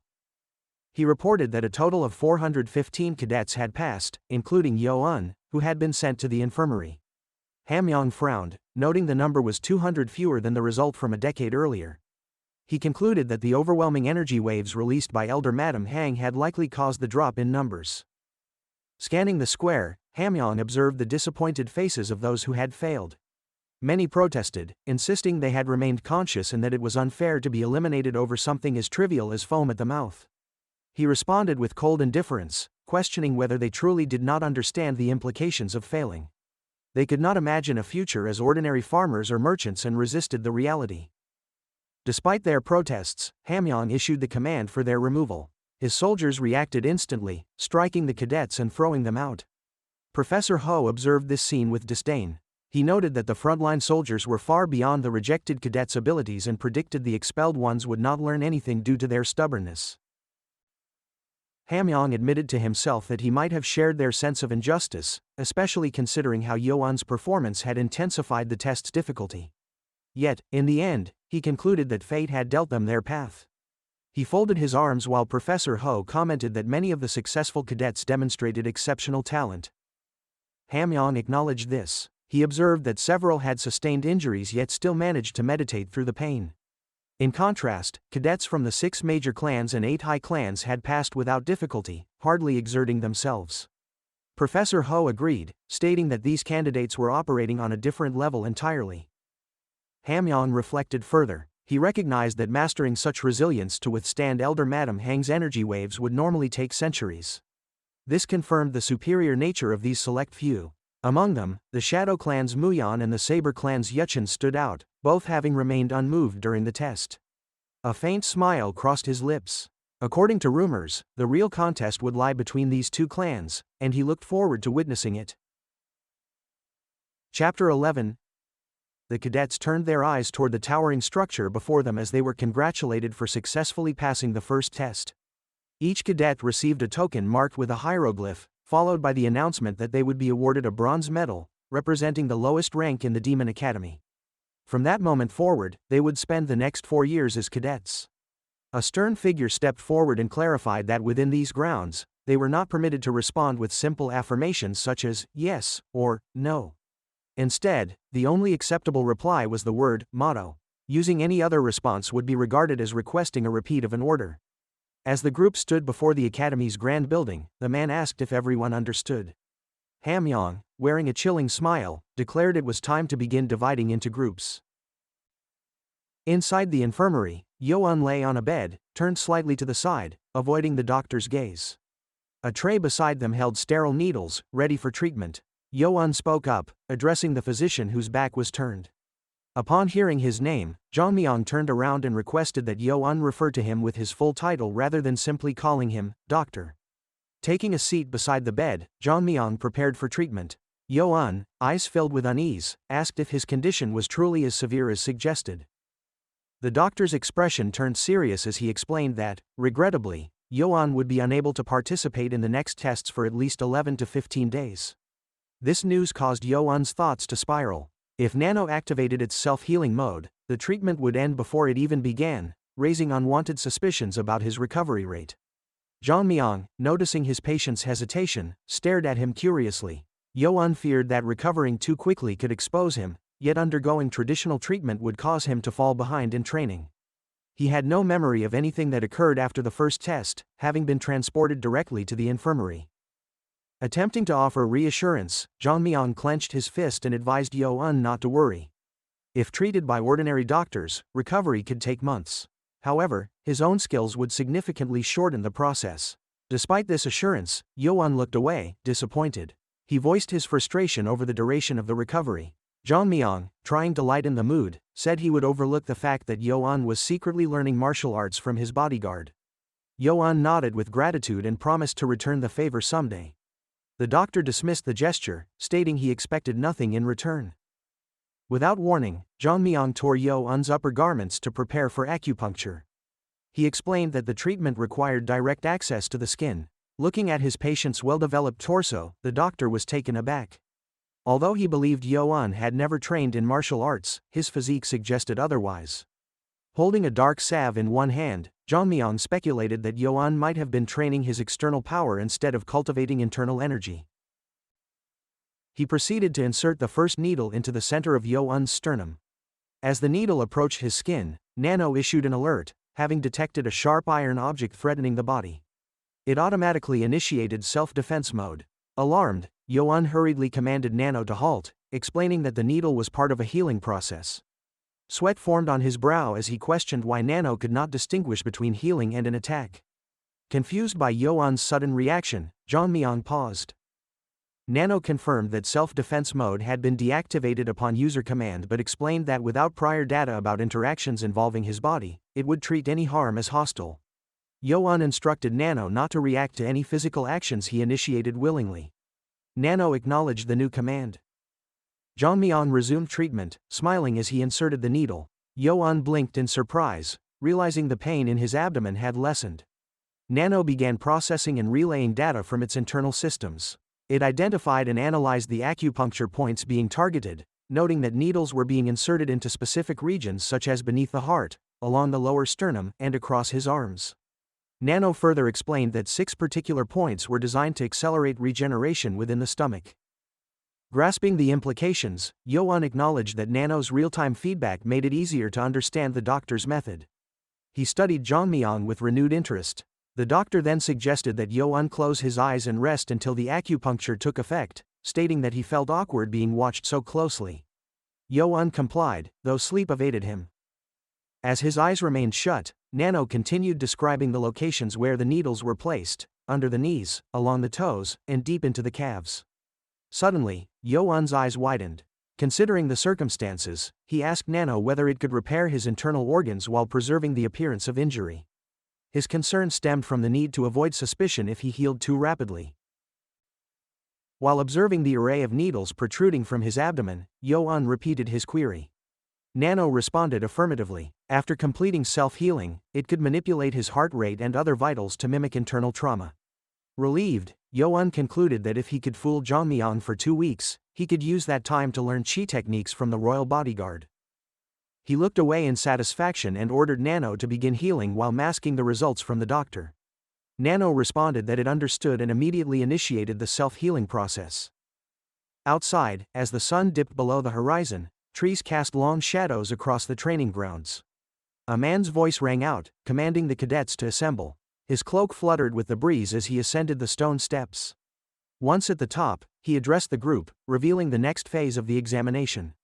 All cadets would participate simultaneously until the third test. To pass the second test and rise to the rank of mid-level warrior, they needed a solid grasp of basic tactics and strategy.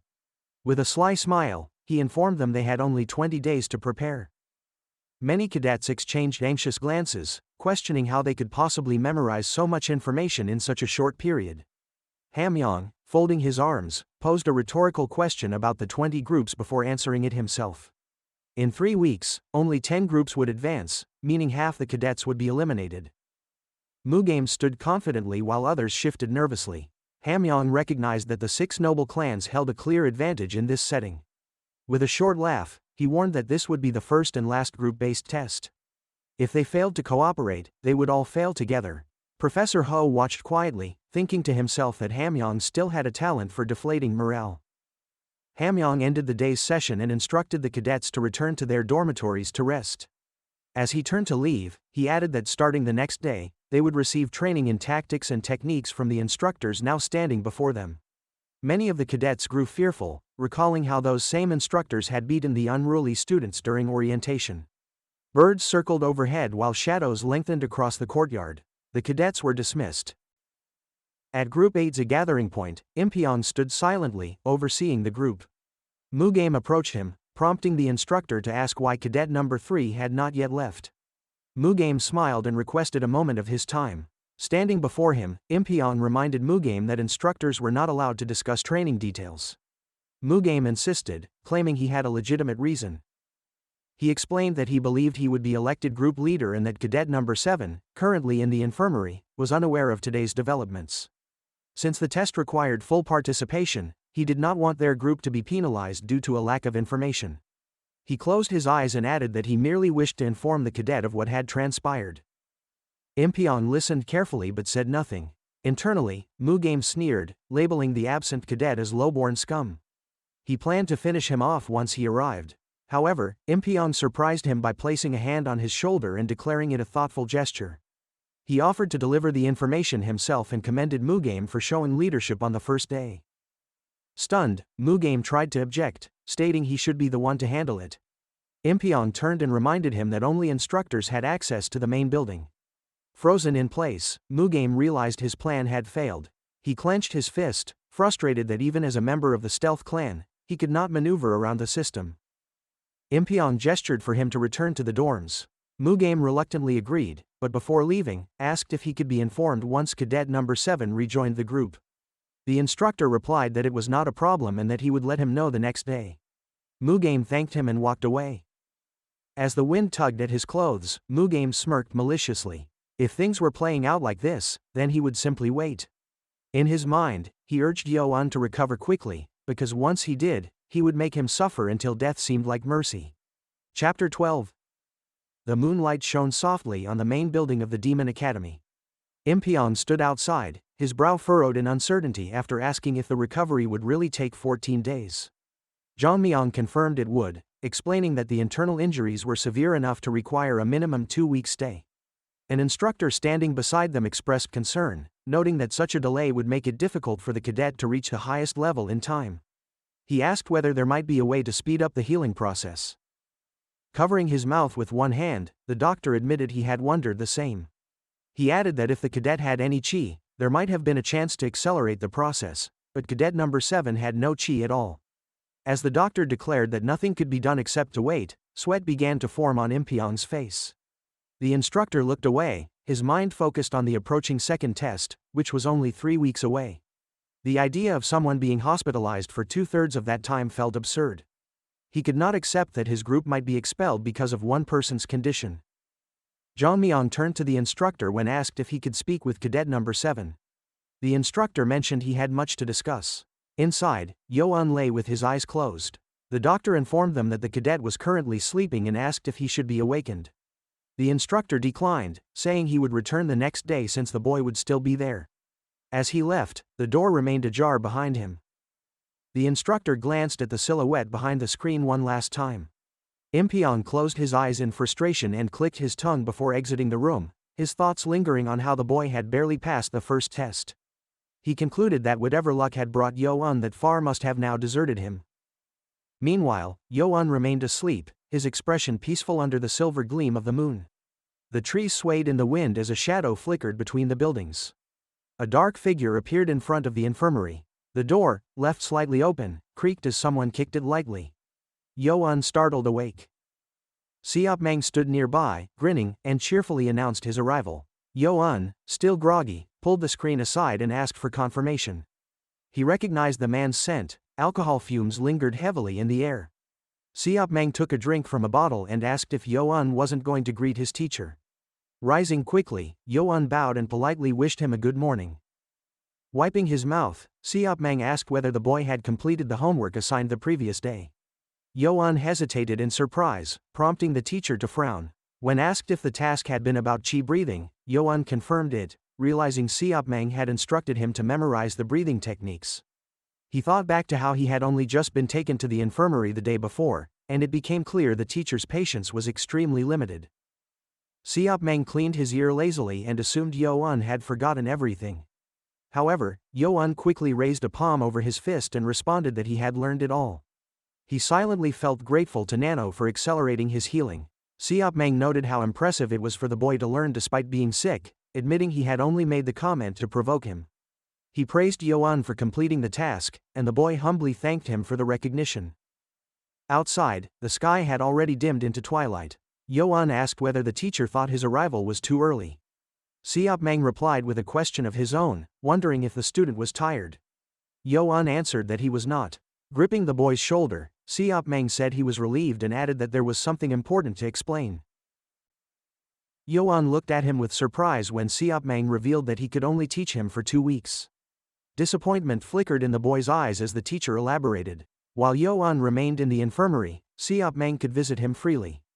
However, once he returned to the dormitory, contact would become impossible. The instructor waved his hand dismissively when Yo-un admitted he had not anticipated that far ahead. Siop-mang reminded him that he had been hospitalized immediately upon arrival and had no way of knowing. Smiling faintly, Siop-mang explained that his daytime teaching responsibilities left him only the early mornings to visit. Any later and suspicions might arise. Yo-un bowed his head slightly, aware that training with outsiders was forbidden in the Demon Academy. Getting caught would lead to severe consequences. Folding his hands, he expressed gratitude for the warning. Siop-mang had expected resistance but was pleasantly surprised by Yo-un's cooperation. Pointing off to the side, Siop-mang proposed they begin the lesson since time was limited. Yo-un asked if he meant immediately. The teacher's expression darkened, and he pointed a finger at the boy, questioning whether he had not heard that time was short.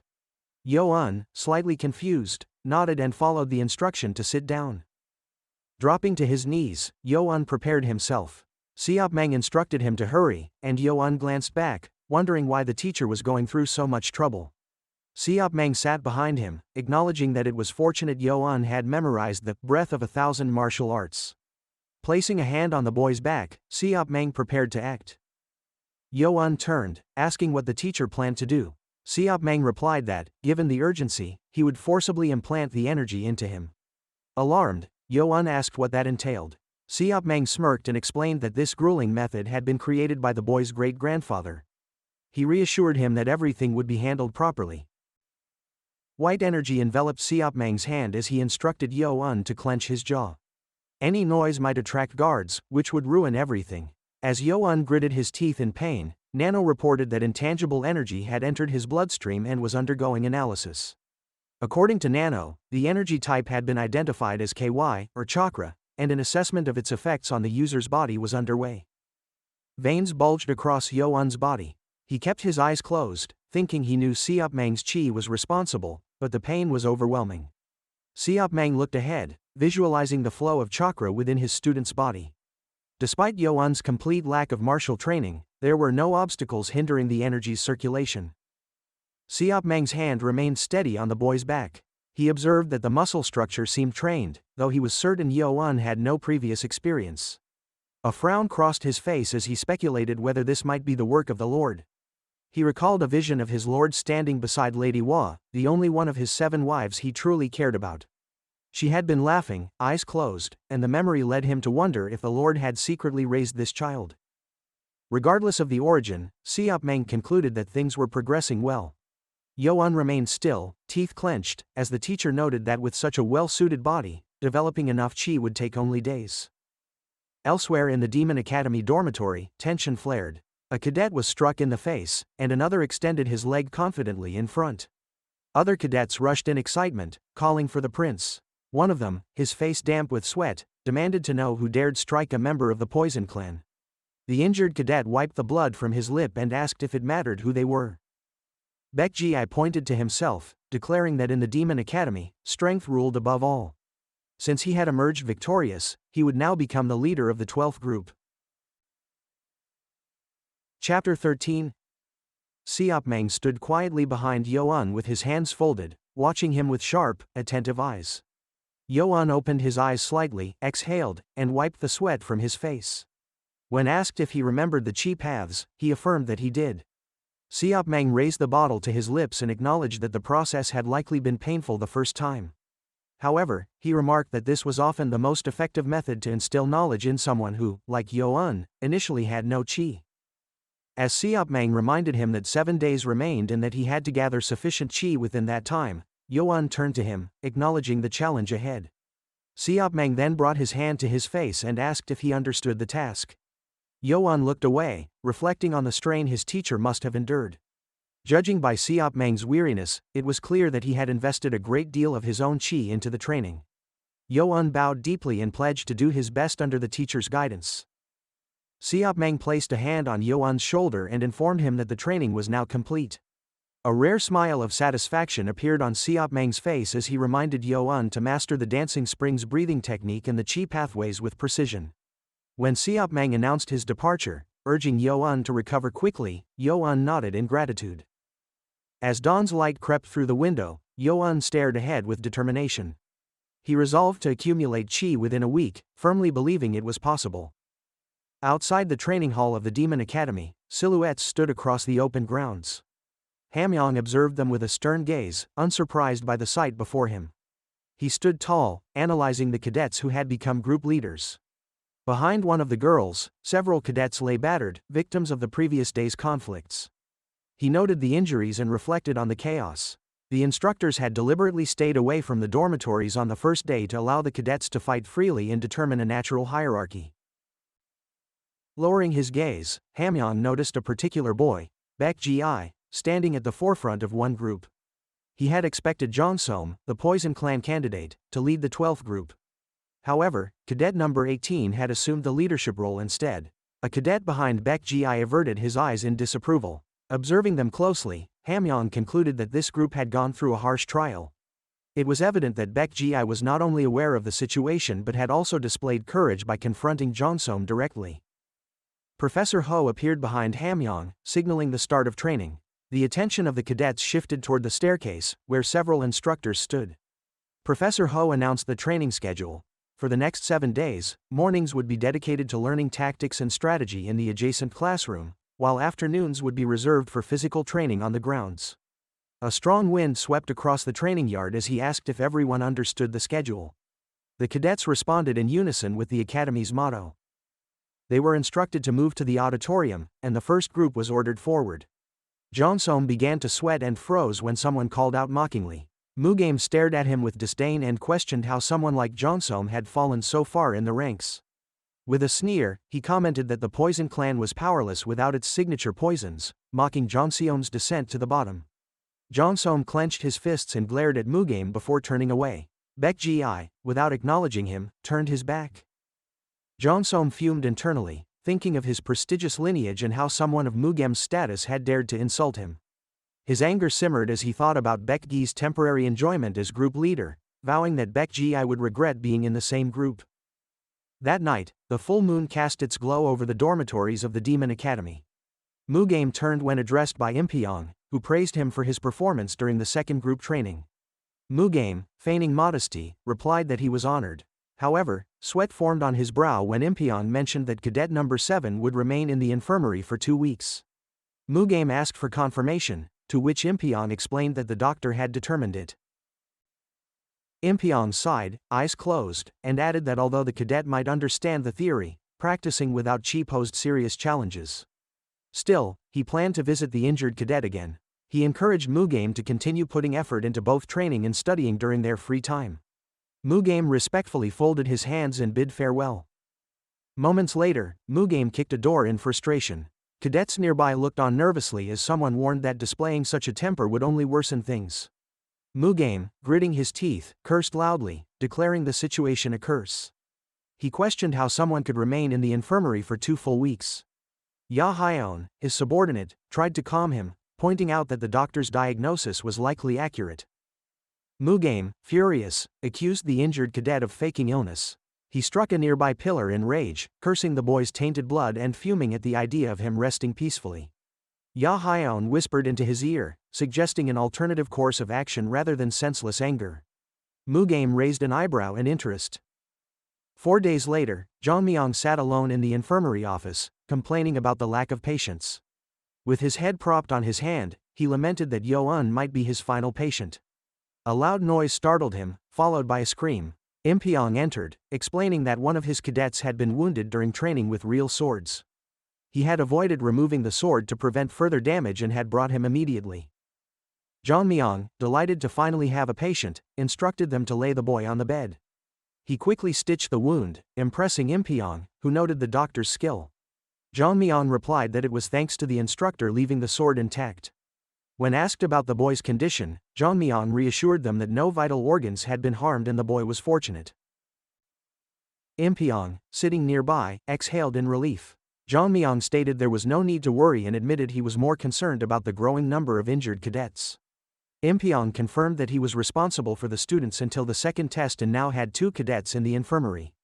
Jeongmyeong, closing the medical kit, explained that although the injury was deep, hospitalization for 3 days would suffice, unlike cadet number 7 who needed 2 weeks. Before leaving, Impyong informed the doctor that he would return after evening training and asked him to care for cadet number 23. Walking through the hallway, he muttered disbelief that injuries had already begun the moment real swords were introduced, remarking that an explanation would definitely be required. Inside the infirmary, a candle burned brightly. A shadow crept behind the partition. The cadet approached silently, picked up a knife, and whispered that he needed to ensure Yo-eun could not walk. Moving closer, he lifted Yo-eun's leg and pressed the blade to his skin, justifying his actions as necessary for survival. Suddenly, Yo-eun's body convulsed from an electric shock. The would-be attacker screamed and dropped the knife. Yo-eun's eyes snapped open. His gaze locked onto the boy beside his bed.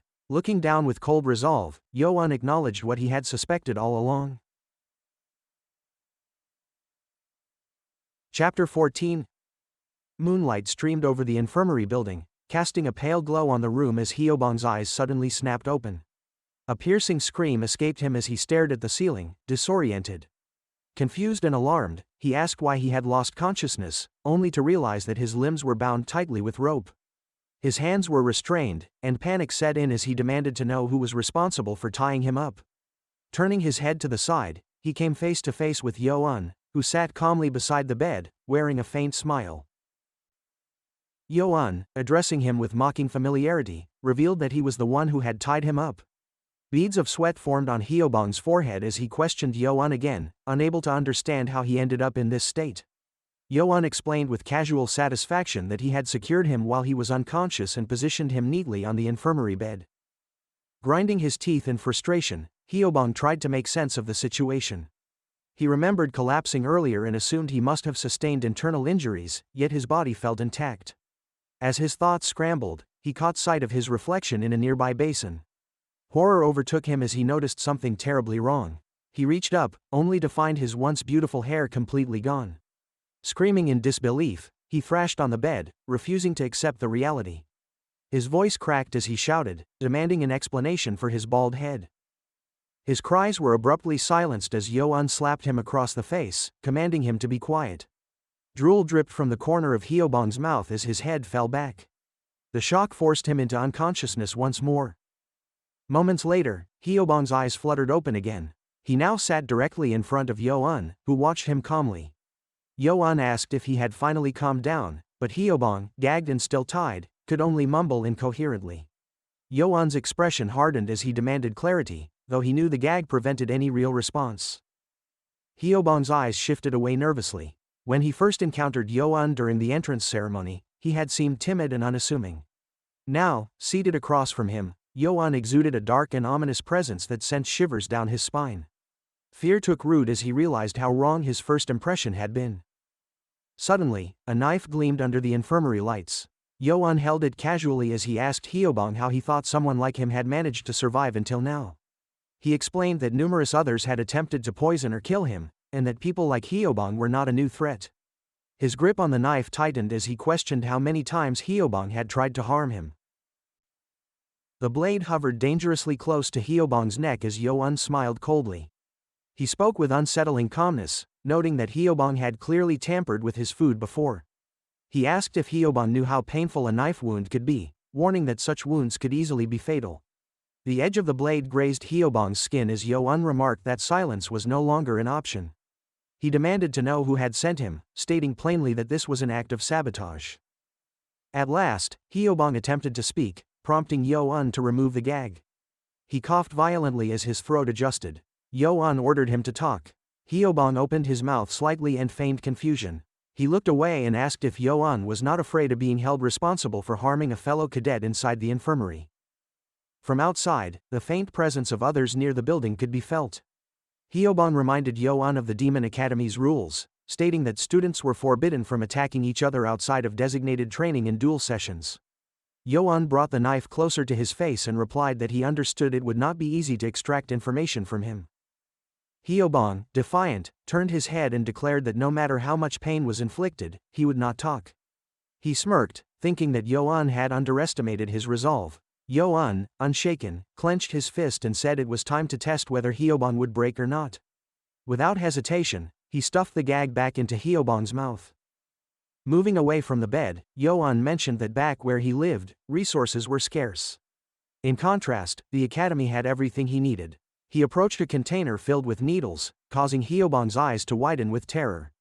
Yo-un's gaze scanned the tools methodically, a low laugh escaping him. Hyobong turned away, horrified, as Yo-un came up behind him and grabbed his arms. Noticing how tightly Hyobong's fists were clenched, Yo-un asked if he was afraid. Hyobong, still overwhelmed, tried to understand how someone without apparent martial skills could be so physically strong. As Yo-un forced open one of his arms, a thin needle flashed in his hand. He warned that it would hurt. Yo-un inserted the needle beneath Hyobong's fingernail. Tears streamed down Hyobong's face as he screamed into the gag. His legs kicked against the bed, and guttural sounds escaped his throat.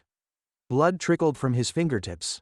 Yo-un reminded him that he had claimed he would not speak even under torture and asked him to reflect on that decision. Cries of pain echoed throughout the infirmary.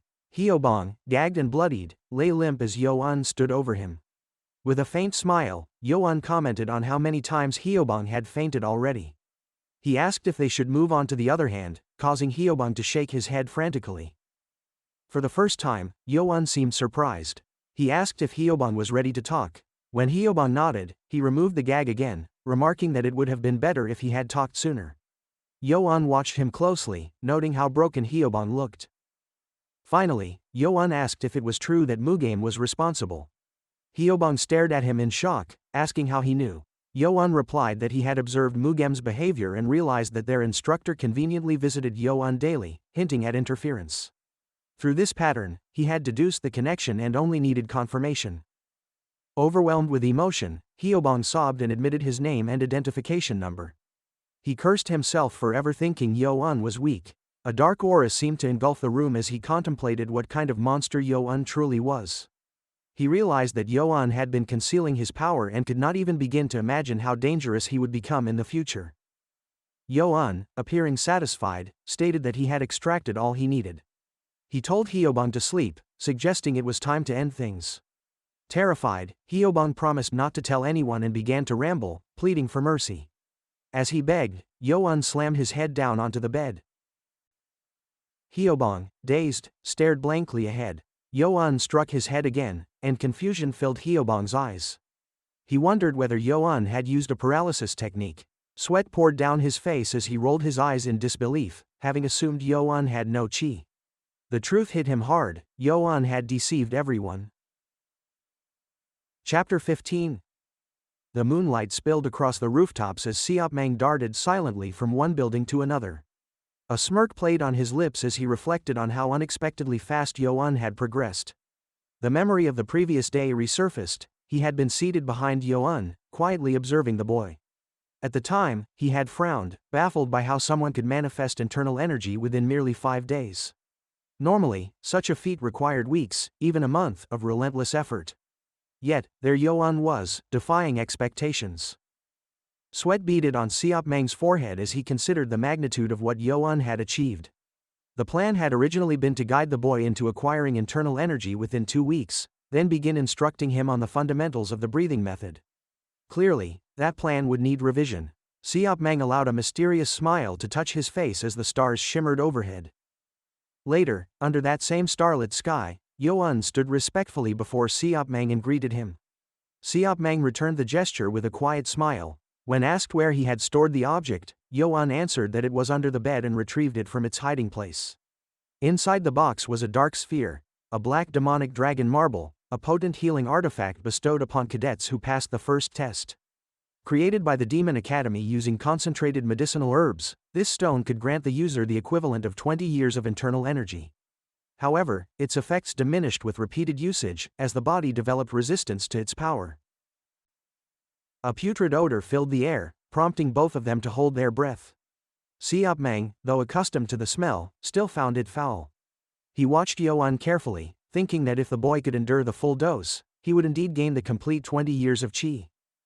Yo-un stared at the orb in disbelief. Seopmang glanced away, seemingly lost in thought.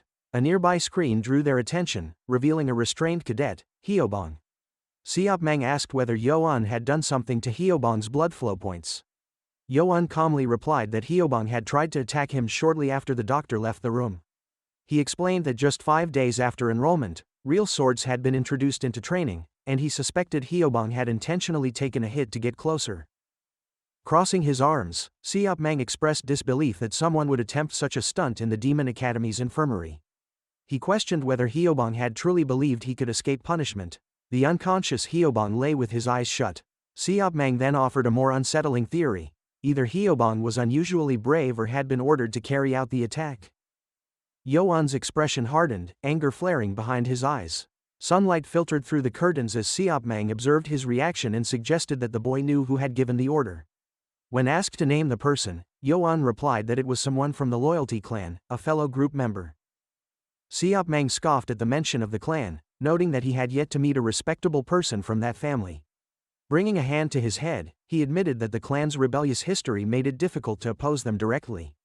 Yo-un smiled faintly, accepting this as part of the life he had grown accustomed to. Seopmang looked away, feeling a trace of sadness not for the circumstances themselves, but for how resigned Yo-un seemed to be. Turning back to Hyobong, Seopmang struck the unconscious boy lightly. He explained that if Hyobong had used chi to tamper with his bloodstream points without a year of experience, the effects would fade within hours. To properly manipulate such energy, at least 10 years of internal power were necessary. He asked if Yo-un understood, prompting a nod of acknowledgement. Yo-un took the dark sphere from the box and examined it, grimacing at the stench. He asked if swallowing it was all that was required. Seopmang, smiling, instructed him to chew it first to amplify its healing effects. Suppressing his disgust, Yo-un brought the orb to his mouth, bracing himself for the bitterness. The moment it touched his tongue, his eyes welled with tears. The foul taste overwhelmed his senses, paralyzing his tongue and making him feel as though he might vomit. Clamping a hand over his mouth, he fought the urge. Seopmang instructed him to begin the breathing technique once the stone was ingested. Yo-un agreed, and Seopmang positioned himself behind the cadet to assist in guiding the energy. Placing his hands on Yo-un's back, he told him to begin. Yo-un asked for his support, which Seopmang silently acknowledged. Energy began to swirl around Yo-un's body. Seopmang extended a hand forward as Nano registered the presence of a new substance within Yo-un's system. It noted that the compound was reacting strongly with the existing flow of energy, amplifying it. Sweat streamed down Yoan's face as Nano asked if he would consent to metabolic acceleration to enhance absorption. Yoan admitted he did not fully grasp what Nano meant but assumed it was meant to aid the process. He agreed to proceed. Siopmang watched with quiet astonishment as the energy around Yoan intensified. Nano confirmed the body's metabolism had been stimulated. Yoan's back remained exposed as Siopmang marveled at the boy's innate potential. He considered the possibility that Yoan had been born with the body of a war god. The energy swirling around them surged higher. Siopmang realized Yoan was absorbing every trace of the medicine, far beyond the expected 80% threshold. A smirk tugged at his lips, amused by how he had underestimated the boy. Morning light bathed the buildings. Yoan gazed at his hand in disbelief, surprised at the transformation. Behind him, Siopmang took a sip from his flask and wiped his brow. He asked how the chi felt, noting that Yoan had done well. Even Siopmang had broken a sweat this time. Yoan turned to him in shock, mentioning something about 30 years. Siopmang explained that Yoan had not only absorbed the energy but enhanced its effects by 1.5 times. With a half-closed eye, he clarified that the number was approximate. He added that the other cadets would take the medicine on their own and might not even manage half of what Yoan had achieved. Embarrassed, Yoan bowed deeply and expressed that the success was thanks to Siopmang's guidance. Siopmang brushed it off, saying it was luck. Yoan looked aside and thought to himself that his real luck was Nano. He quietly thanked the eye. Nano responded that assisting the master was part of its programming. Birds soared over the forest canopy as someone asked the time and mentioned the need to return. Siopmang turned to Yoan and asked if something was wrong. Yoan looked up and made a request, to begin blade training the following day. Siopmang smiled, tapped his chest, and agreed. He warned that time would be short, so Yoan should prepare accordingly. Yoan accepted the challenge without hesitation. The next morning, cadets assembled before the training hall. Mugame stood beside Hyun, who remarked that Yoan appeared to be in high spirits. Mugame agreed and added that it was a beautiful morning. When Hyun thanked him for helping, Mugame stifled a grin with his fingers and darkly speculated that someone must be nursing broken limbs by now. Mugame chuckled predatorily, expressing his hope that Yoan would soon be crawling like an insect. Meanwhile, within the infirmary, sweat poured from Yoan's body as he threw himself into intense training. Chapter 16. 2 days after the encounter in the dormitory, Jeongmyeon stood at the center of the room, pointing a finger forward with a loud laugh. Seated in front of him was Hyobong, whose bald head had once again become the subject of ridicule. Jeongmyeon, barely able to contain his amusement, asked Hyobong where his hair had gone. Hyobong trembled in anger, silently fuming, knowing he could not retaliate because of the presence of their neighbor. Jeongmyeon eventually closed the screen he had been watching through and apologized, saying his laughter had gotten out of control. He added that he would cover for Hyobong if necessary, though the damage had already been done. Jeongmyeon soon came to a stop in front of Yoan, who was lying on his back with his hands behind his head. The doctor observed this scene with a raised eyebrow, suspecting something had happened during the night. Deciding not to interfere, he turned away, reminding himself of his teacher's advice, to focus solely on healing and to avoid unnecessary curiosity. Meanwhile, the windows of the dormitory assigned to the 8th group glowed with light. 2 days later, Mugame stood with arms crossed and an irritated expression on his face. He had just been told something he found hard to believe, that he had not been expelled from the group. Mugame pressed further, demanding an explanation. The person standing opposite him casually remarked that he intended to sever the tendons of cadet number 7. However, due to numerous injuries, the doctor had remained at Yoan's side the entire night without leaving once. Mugame questioned whether the doctor's sleepless night could truly be considered a valid excuse. Hyobong looked away, replying that he had carried out his orders during the night, only for the doctor to wake up. The veins on Mugame's face bulged as he seethed with rage. He struck Hyobong and scoffed at the doctor's extraordinary hearing ability. Hyobong hit the ground with a cry, and Mugame kicked him again, cursing him for being unable to handle a seemingly simple task. He then turned to Hyun, who had just sat beside Hyobong. Hyun asked if he happened to know the doctor's name. Hyobong looked up, still shaken, and hesitantly replied that he believed the doctor was named Jeongmyeon. Mugame glanced at Hyun and asked whether the name sounded familiar. Hyun confirmed that he had heard it before. The bald man, now realizing the situation, turned toward Mugame and speculated that Jeongmyeon might be a student of Master Beck. Upon further questioning, Ya Hyeon recalled an old man with a needle in hand, a member of the Poison clan who had chosen to pursue healing rather than poisoning. This man eventually became the personal doctor of the Lord. He added that he had heard that Jeon Myung had been ranked among the top 30 in the Demon Academy despite being a doctor. Mugame gritted his teeth upon learning that detail. If Jeon Myung was truly the student of someone that talented, then his martial arts prowess could be far more formidable than they had assumed. In frustration, Mugame struck Hyobong again and declared that sending him had been a complete waste. Blood began to trickle from Hyobong's nose as Mugame warned him not to even dream of aiding his clan. Hyobong silently reflected on Mugame's words. He remembered a moment when Mugame had smiled at him and offered assistance if Hyobong agreed to do something for him. Mugame had promised that, as the heir of the Stealth clan, he would ensure that Hyobong's small clan would not suffer, even if Hyobong was expelled. Now, with that promise broken, Hyobong was left wondering if he had been manipulated from the beginning. While lying on the floor, tears welled in Hyobong's eyes. He glared up at Mugame and mentally vowed that he would endure the beatings and that Mugame would not be able to continue this forever. When Hyobong returned Mugame's stare, Mugame reached for the bandana on Hyobong's head and tore it off. Seeing his bald scalp reflected back at him, Mugame sneered and kicked him repeatedly. He mocked Hyobong, questioning whether he had truly believed that coming to him in repentance, with a shaved head, would earn forgiveness. Other cadets began sweating nervously, hoping that the situation would soon settle. However, the disturbance in the wing continued to escalate. Eventually, Mugame and Ya Hyeon walked away from the bruised and bloodied Hyobong. Mugame told the escort that he was feeling ill and offered to leave. Hyobong trembled, silently cursing Mugame and wishing for his downfall. Elsewhere, Yoan approached Jeon Myung and asked if he practiced martial arts. Jeon Myung looked ahead in surprise and replied that he only studied medicine.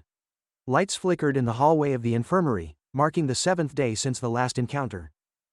Inside the infirmary, Seopmang took a step forward, watching as Yoan turned and moved gracefully. The dust lifted slightly as Yoan shifted his posture and placed his hands behind his back. Seopmang's expression grew serious. He concluded that Yoan was indeed a genius.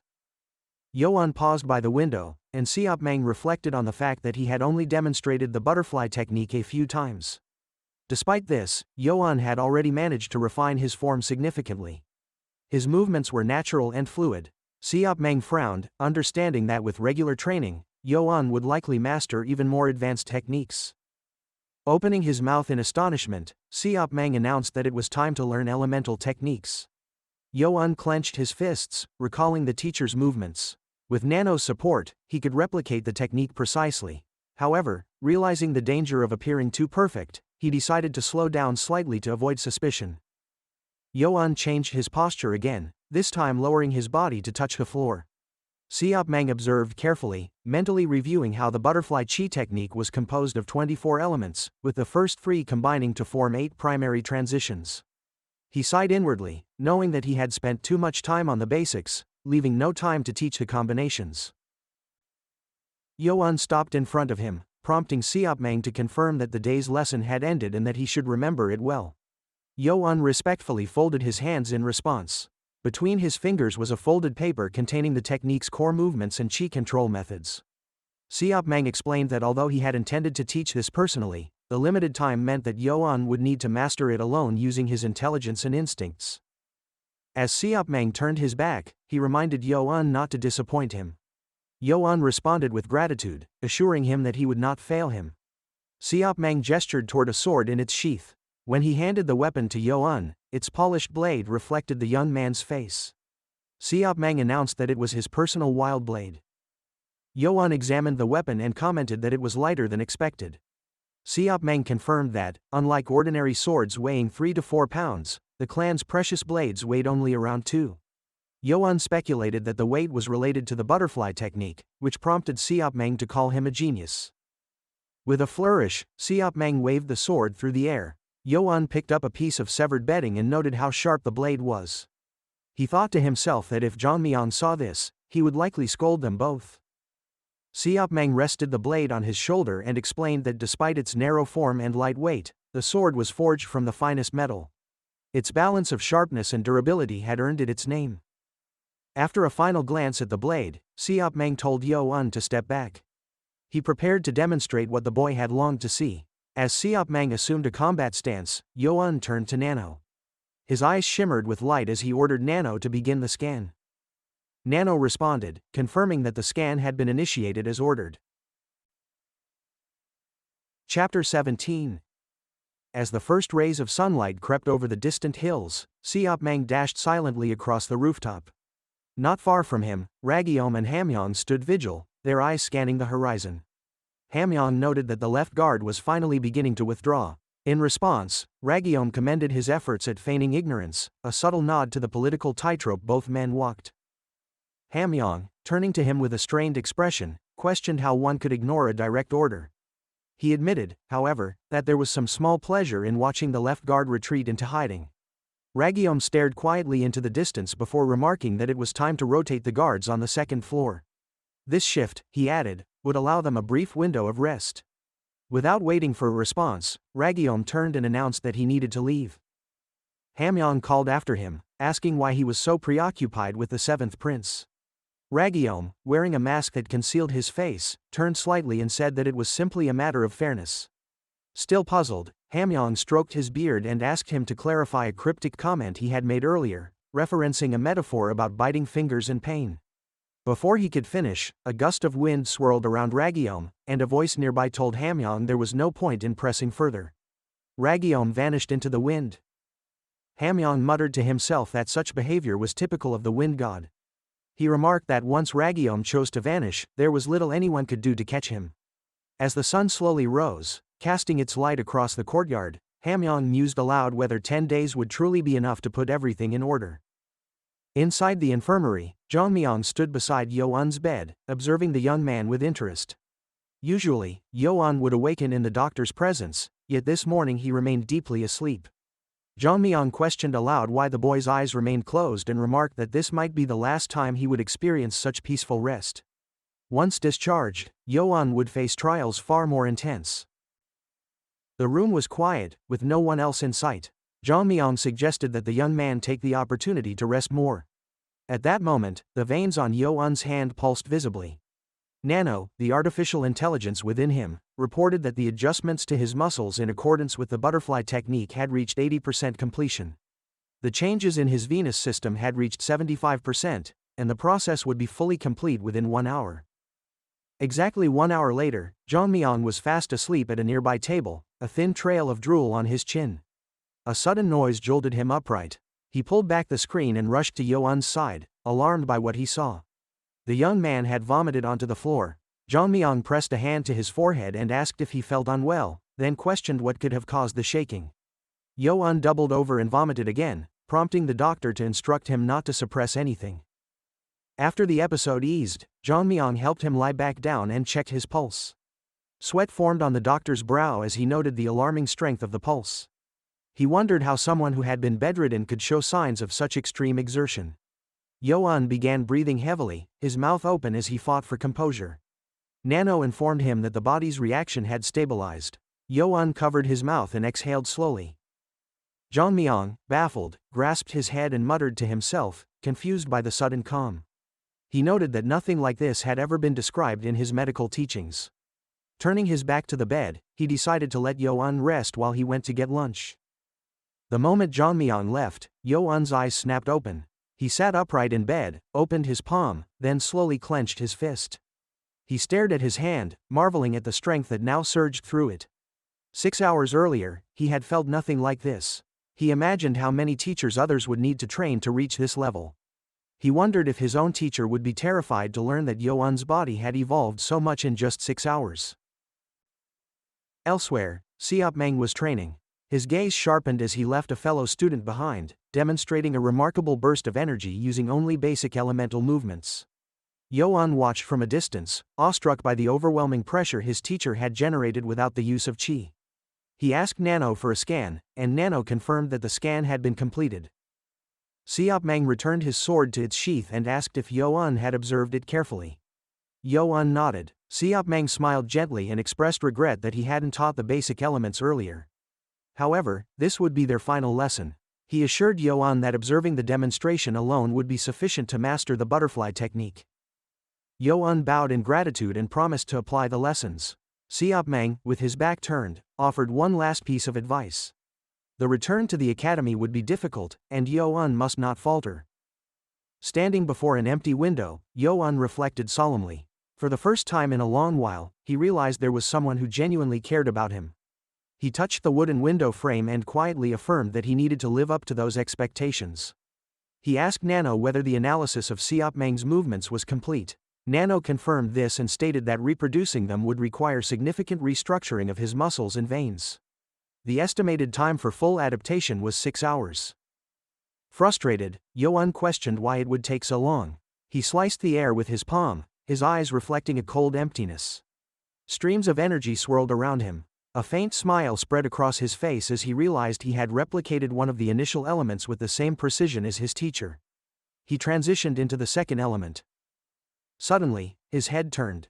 He had sensed movement through the wall. Someone was walking down the corridor. Looking at his hands, Yo-un wondered when his senses had grown so sharp. The transformations in his body had evidently extended to his perception.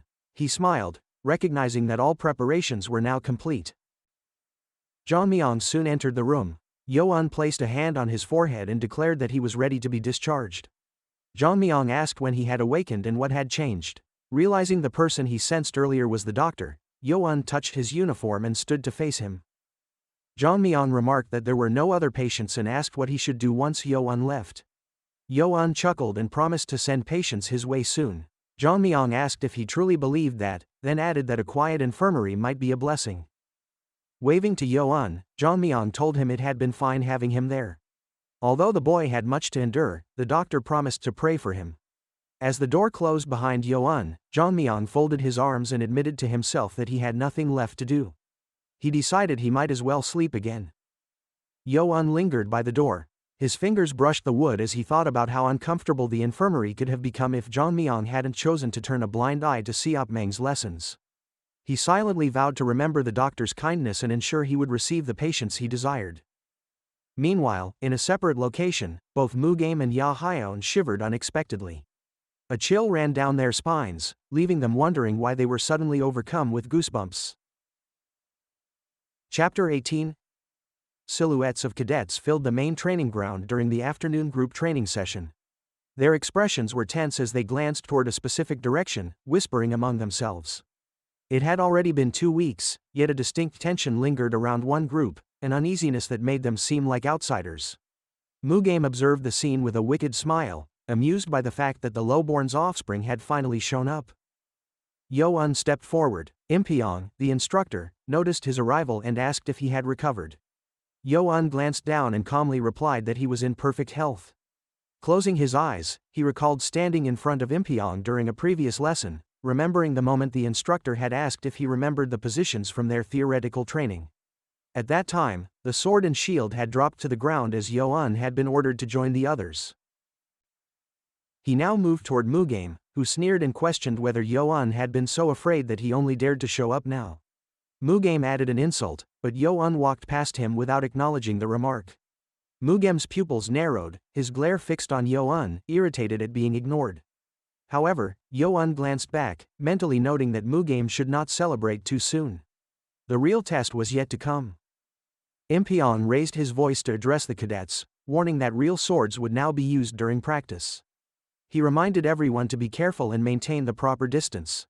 The seriousness of the situation was evident on the faces of Mugame and Ya Hyeon as Impyeong continued. He firmly declared that anyone causing another dangerous incident would be expelled from the academy. As shadows of the cadets stretched across the ground, they answered in unison, affirming their understanding. A red flag was raised, signaling the start of the drill.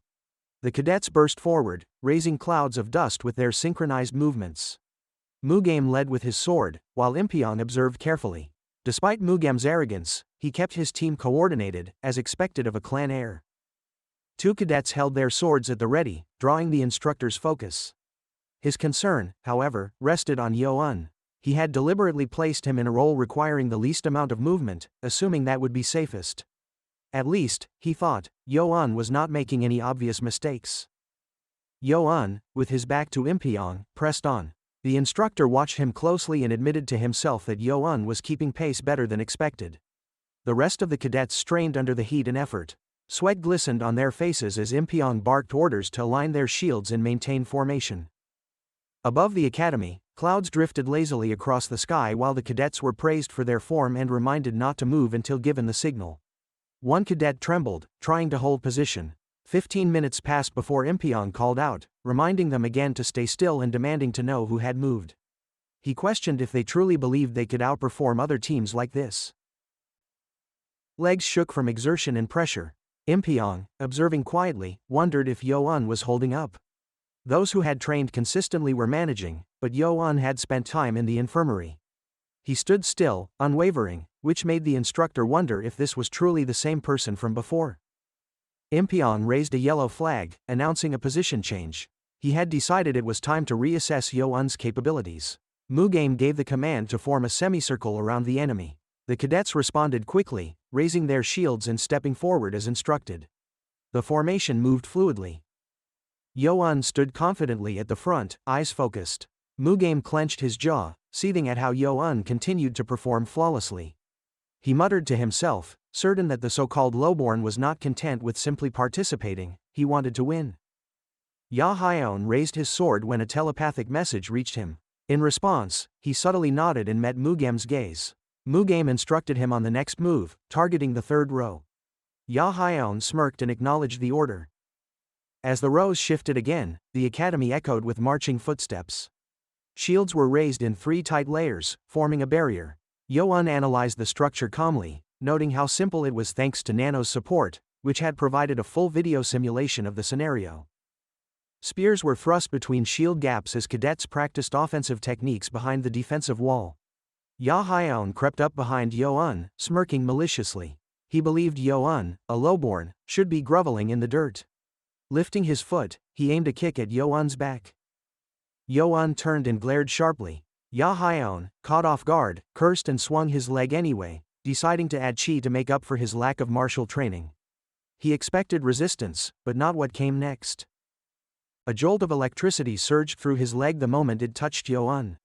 Ya-Hyeon was launched backward, flying from his formation and landing hard on the ground with arms sprawled.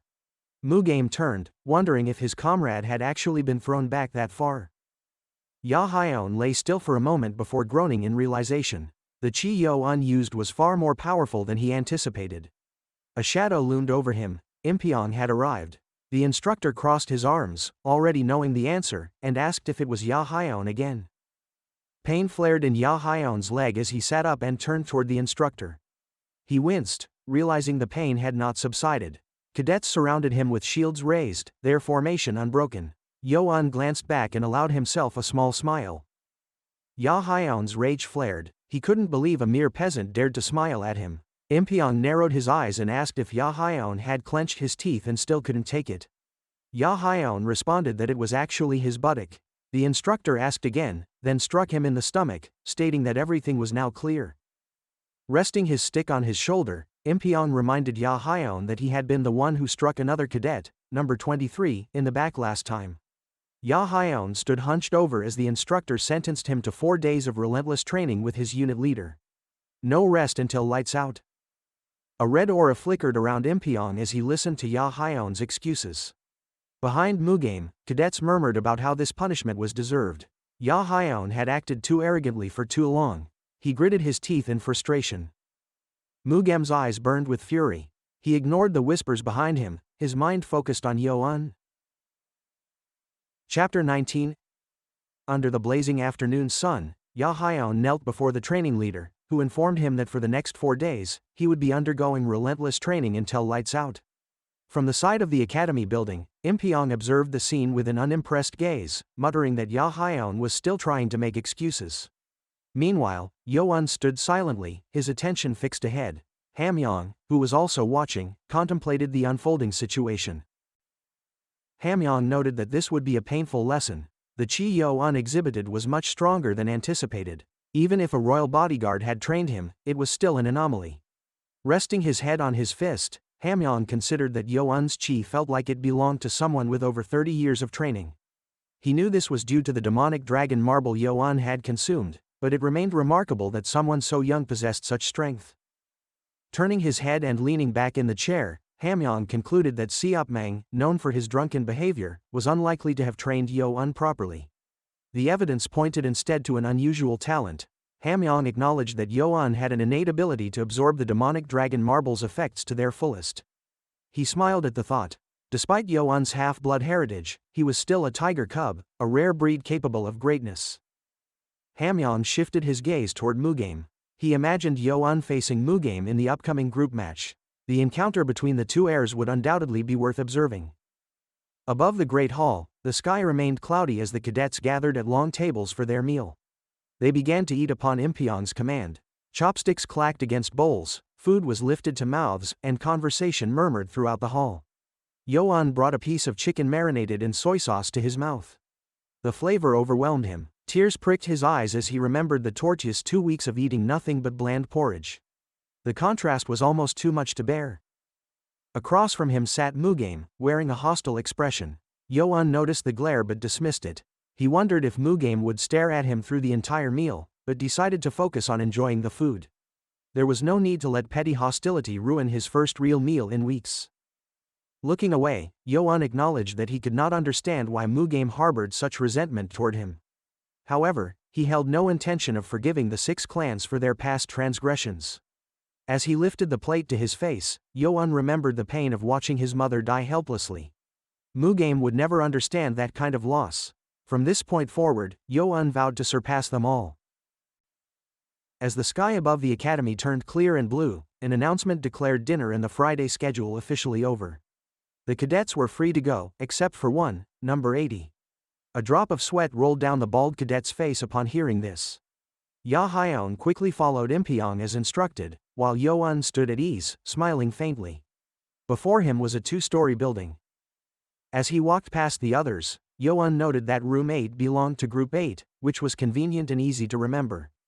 However, his steps halted when Mugame questioned where he thought he was going without permission. Crossing his arms, Mugame looked displeased. Yo-un turned away, remarking internally that Mugame never failed to live up to his arrogance. Behind Mugame, several cadets stood closely, as usual. Yo-un assumed he kept them nearby to maintain his lordly image. Among the murmurs in the crowd, some cadets whispered that this boy was the rumored 7th heir. The prospect of a confrontation piqued their interest. Wanryo, observing the scene, called out both Mugame and Yo-un. Mugame scanned the crowd and decided the time had come to act. Stepping forward, he stopped directly in front of Yo-un and insulted him. Yo-un remained calm and unmoved by the taunt. Mugame questioned Yo-un's integrity, accusing him of feigning weakness in the infirmary. He sneered, labeling Yo-un's blood impure. Yo-un replied sternly, asking whether Mugame intended to insult the Lord by calling him a lowborn. This question struck a nerve. Mugame froze, uncertain how to respond. Yo-un tilted his head, amused, and wondered aloud if Mugame truly held enough status to insult someone revered as a god. The crowd tensed. Mugame, visibly sweating now, realized he was losing control of the situation.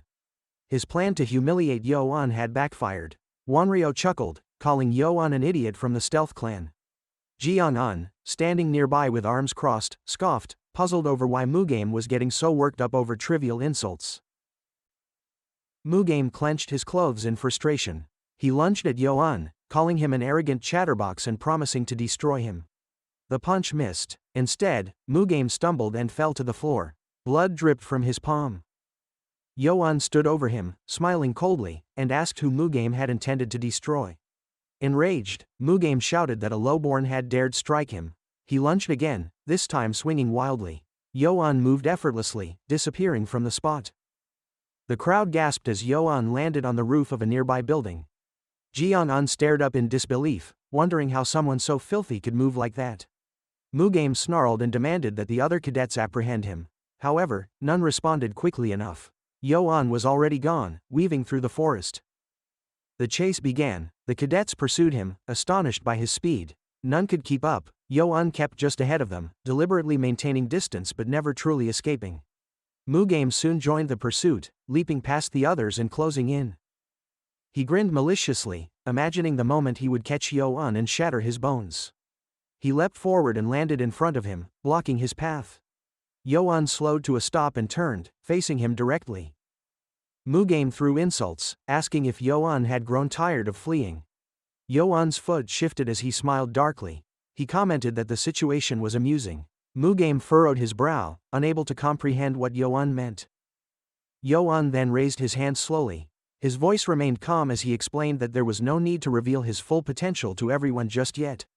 The moment hung in the air, tense and expectant, as the chase turned from spectacle to a demonstration of Yoan's quiet and overwhelming confidence. Chapter 20. Why Yoan advanced swiftly and struck Mugame directly. Reacting instinctively, Mugame raised his arms to shield his forehead, but the impact from Yoan's strike was powerful enough to send him flying backward.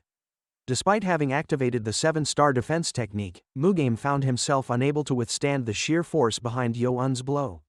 Staggering from the unexpected outcome, his pupils narrowed in rage as he struggled to understand how his defense had failed. As Mugame demanded to know how Yoan had come to possess martial arts skills, Yoan calmly raised his hand.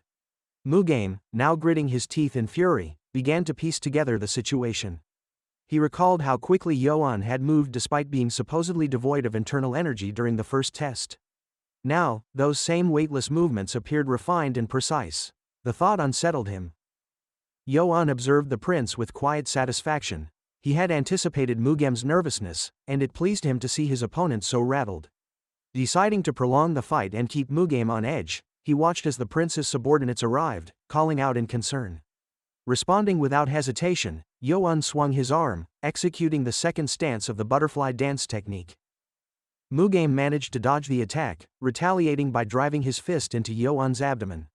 The blow landed cleanly, and Yoan clenched his teeth as pain surged through him.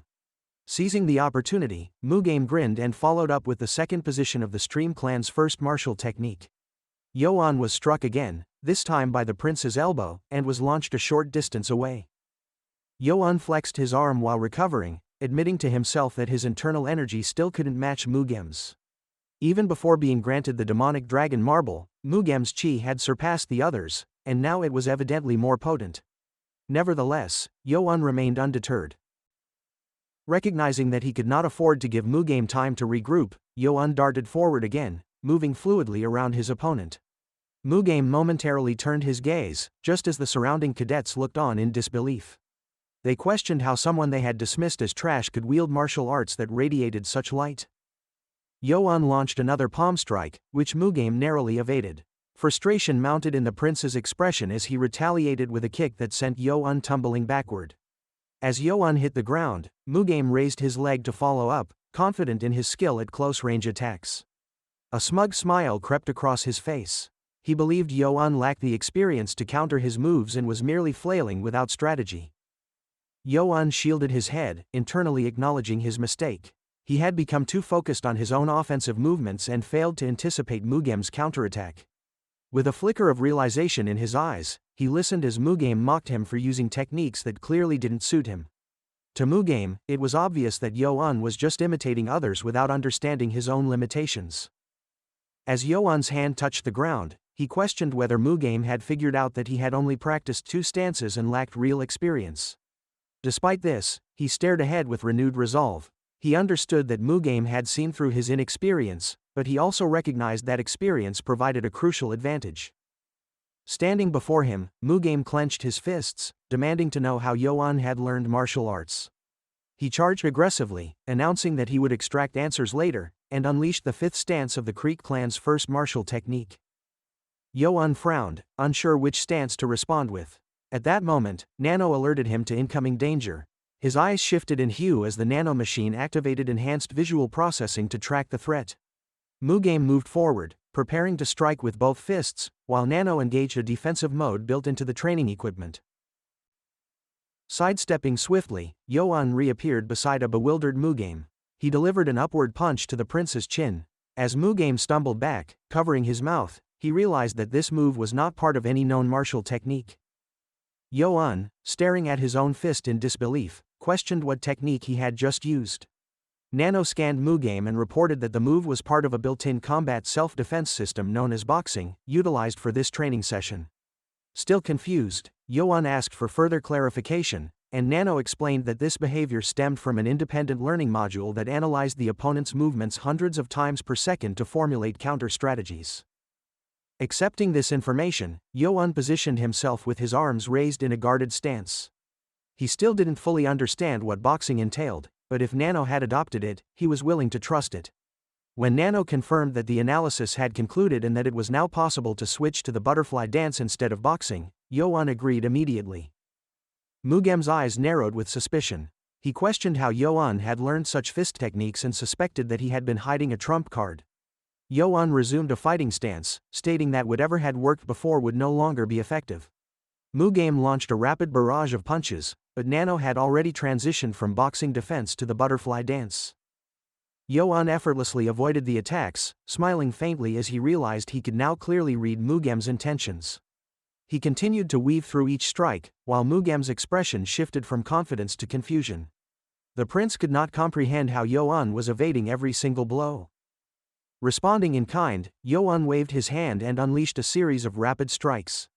The blows landed cleanly, and Mugame stumbled, blood trailing from his mouth. At that moment, fragments of his past returned to him. He remembered his mother's tear-streaked face. Her trembling hands petted his hair as she pleaded with him to be good. She had told him that if he succeeded, his father would leave the other woman and return to them. Her face twisted in sorrow as she cried out, blaming everything on him, screaming that he was the reason their lives had crumbled. She had choked him in rage, declaring that he was a mistake. Shaken by the memory, Mugame stood frozen, blood dripping from his body. He cursed the sudden recollection, questioning why it had resurfaced now. Yo-un remained composed, gazing at his opponent with unwavering focus. Mugame's lip curled in denial. Refusing to accept defeat, he shouted that he would never lose to someone of Yo-un's low status. In response, Yo-un seized him by the head and slammed him to the ground. Blood burst from Mugame's mouth as the wind stirred the leaves around them. Lying beneath him, Mugame glared upward while Yo-un stared down, his expression unreadable. Mugame muttered that all of this had happened because of someone like Yo-un. As he covered his face with a trembling hand, a quiet voice told him that he had brought this upon himself. Chapter 21. The witnesses stood in disbelief, unable to accept that Yo-un had truly defeated Mugame, a warrior they admitted would have been difficult to overcome even if they had fought together. One of them turned to his comrade, recalling how only 10 days earlier, Yo-un had no chi at all. Confusion clouded their expressions as they questioned what they were supposed to do now. Yo-un, calm and composed, asked if they wanted to join him. The man's eyes widened in shock. Another voice interjected, telling them to take Yo-un's offer and leave. A worried voice asked the prince if he was all right. Yo-un turned around, deep in thought. He wondered if people would still obey him so easily if he had more than just strength, if he wielded even greater power. Mugame suddenly shouted at the others to leave, claiming he could handle the situation on his own. He called out to Yo-un again but slumped to the ground, lamenting his own foolishness and questioning why Yo-un had not finished him off when he had the chance. Yo-un responded that if the second test hadn't been a group battle, he would have crushed his skull. Mugame scowled and dismissed his words as pathetic excuses, hurling an insult at Yo-un's lineage. Yo-un clenched his fist, warning Mugame that if he kept speaking like that, he would not hold back. Mugame barked at him to go ahead and try. Yo-un exhaled, noting that Mugame couldn't even stand on his own but still managed to talk nonsense. Mugame shouted again, frustration boiling over. Yo-un turned away, saying he was leaving. He had no interest in listening to more meaningless words. As he departed, Mugame continued shouting after him, furious and helpless. The moon hung in the night sky, casting a dim light across the land. A sudden realization struck Yo-un: it would have been dangerous without Nano's help. He frowned, acknowledging that while he was learning martial arts faster than anyone else, combat experience could not be ignored. Mastering a technique like the butterfly dance was not enough. He needed real experience. He sprinted forward, convinced that to elevate his status, he had to accumulate both chi and battle-hardened skills. Yet the 6 clans would never let him develop in peace. Reaching the edge of a cliff, he paused to reflect. It was crucial to understand how to effectively use what he already possessed. Yo-un mentally summoned Nano, which responded immediately. He asked how many of its functions he had accessed so far. Nano confirmed it was analyzing user records and stated that he had only accessed 3% of its capabilities. Yo-un was stunned. Only 3 out of 100? Nano confirmed that the internal memory showed no more than 3 functions had been used. This revelation fueled Yo-un's determination. If only a fraction of Nano's abilities were unlocked, then an entire arsenal remained within reach. He asked Nano to explain in detail all the functions he could currently perform. Nano responded by preparing to download the full manual for the 7th generation Nano machine and asked if Yo-un agreed. He nodded. Nano explained that for better comprehension, an English language program would also be transmitted. Yo-un, puzzled, asked why such a strange language was necessary. Nano confirmed its accuracy. Accepting the explanation, Yo-un gave his consent. Instantly, streams of data poured into his brain. His body tensed. However, unlike previous uploads, he did not feel nauseous or dizzy. Yo-un steadied himself and told Nano to activate the search function. Countless screens and interfaces hovered before him. He examined them, overwhelmed by the sheer number of abilities available. He began to comprehend that repeated battles and simulated reality could help him gain the experience he so desperately needed. Nano clarified that in order to simulate battles, it needed to perform motion analysis. Yo-un asked if it could simulate Mugame. Nano replied that there was insufficient data for a full replica, but a simulation avatar could be created based on previous encounters. Yo-un agreed, noting it was a shame more data wasn't available, but insisted on testing it anyway. He placed a hand on the ground to begin. Nano confirmed the area was clear and that no one was nearby. The simulation avatar appeared in Yo-un's vision. He was the only one able to see it. The projection of Mugame stood before him. Nano informed him that before beginning the simulation, he needed to set the percentage of the avatar's physical influence on him. This would determine how much pain he would feel from the avatar's attacks. Yo-un set the impact to 100%. Nano confirmed the setting, and the simulation began. The avatar landed with force and taunted him, repeating the same insult Mugame had used. Yo-un flinched and questioned why even the verbal abuse had been included in the simulation. The avatar took a fighting stance, clearly preparing to attack. Yo-un smirked, recalling how he had been unable to land a decisive blow during the group test. None of that mattered now. This was just a simulation. As the avatar prepared to strike, energy began to swirl around its body.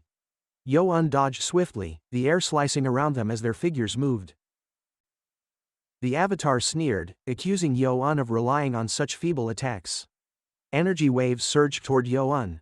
He winced, feeling real pain. Nano explained that the pain was reproduced using memory data from earlier encounters. Yo-un insisted they continue. The avatar taunted him again. Yo-un snarled in irritation and charged forward, shouting with resolve. The moonlight glimmered in the sky as leaves drifted on the breeze. After several rounds of fighting, Yo-un collapsed to the ground, breathing heavily. He asked Nano for the time. Nano responded that it was between 9 and 10 in the evening. Supporting himself with one arm, Yo-un muttered that this was bad. He had fought the avatar 15 times and only managed to win the final round. He frowned, recalling how he had been helpless during the first fight, unable to defend himself and forced to rely solely on instinct. Despite that, he smirked. If he had faced Mugame for real at that skill level, he would have lost instantly. Nano encouraged him, explaining that his skills would improve as he trained, especially with consistent use of the butterfly dance. Yo-un clenched his fist. Had he really lost to Mugame's repetitive techniques? He smiled again, confident that in just 7 days, Mugame's avatar would no longer be a match. Inside the cadet dormitory, Yo-un entered a room filled with beds. He wondered which one was his. A group of cadets parted for him without a word. He was surprised. They already treated him differently after his victory over Mugame. Hyobong approached and pointed out Yo-un's bed.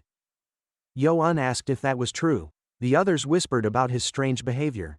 Turning to Hyobong, Yo-un questioned his change in attitude. Hyobong hesitated, thinking there was nothing left to lose since he had already left Mugame's side. He was likely doomed anyway. Hyobong knelt before him and introduced himself formally as Cadet 23. Raising his head, he declared that he wished to serve Prince Yo-un as his master. Chapter 22. Yo-un stood still as the murmurs around him grew louder. The crowd was in disbelief. They questioned if they had heard correctly. Had someone just pledged loyalty to the 7th prince, a man with no real power? Yo-un looked perplexed as he asked Hyobong whether he truly meant to serve him. Hyobong responded with urgency, raising his voice as he declared that he deeply regretted his previous behavior. He begged for forgiveness and asked Yo-un to accept him as his servant. His request was sincere, filled with desperation. Yo-un, who had always been wary of others, silently studied Haobong's expression. This man, without being forced or ordered, was offering his loyalty freely. As Haobong bowed deeply, Yo-un remained quiet. He observed the man who had once caused trouble now humbling himself. Haobong clenched his eyes shut, hoping for acceptance. To his surprise, Yo-un lowered his head slightly.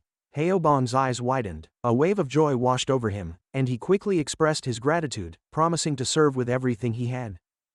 The atmosphere shifted as Mugom arrived, his voice sharp and condescending. He commented that he had only been gone for a moment and chaos had already unfolded.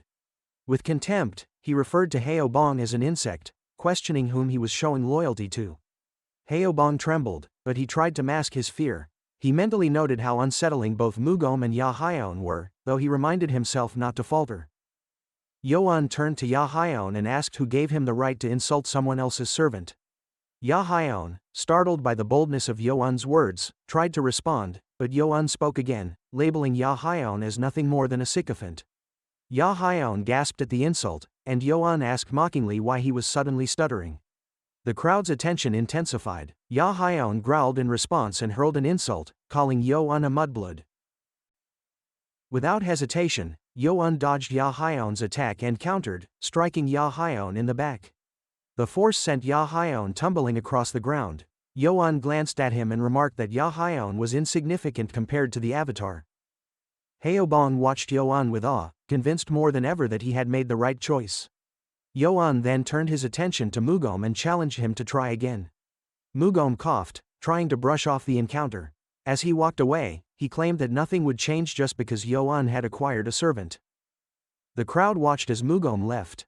Despite his confident demeanor, his retreat left an impression. Some whispered that even an aggressive figure like Mugom had backed down, but others reminded that the influence of the stealth clan remained intact. Still, they couldn't ignore the unease Yo-un brought to the Demon Academy. Many believed he would bring significant change. A week later, the second group test day arrived. The massive structure of the motto house stood tall. Impyong addressed the cadets, reminding them that he had taught them all he could. From here on, everything depended on their own efforts. The cadets roared their acknowledgement. Impyong explained that, as previously mentioned, groups 5 through 8 and 9 through 12 would draw lots to determine their opponents.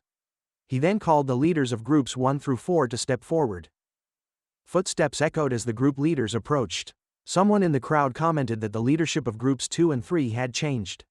It remained Muyan from the Shadow Clan leading Group 1, while another noted that one of the new leaders had once been Cadet 72 from Group 4. With a smirk, the man running the draw instructed the leaders to begin. One of them reached into the box and pulled out a lot. The matchups were revealed: Group 1 versus Group 3, and Group 2 versus Group 4. Cheers erupted from the crowd, while a few pursed their lips in dissatisfaction. Next, Impyong called the leaders of groups 5 through 8. Murmurs spread again as people realized that leadership had changed here as well. As the next draw began, a cadet recognized Yo-un stepping forward. Wanryo turned to him with a displeased look, silently cursing Mugom for ignoring her repeated warnings. The day before, after training had ended, Mugom had been observing the training field from afar. He muttered to himself about how foolish the others were for continuing to train in the open, exposing all their strategies. After a moment, he turned away, deciding to focus on his own martial arts practice. Just as he began to leave, someone called out to him. He turned and was startled to see Wanryo approaching. His expression hardened, and he turned away again, but she suddenly appeared directly in front of him. Mugom frowned, questioning her sudden appearance. Wanryo demanded to know why he was ignoring her even after she called him.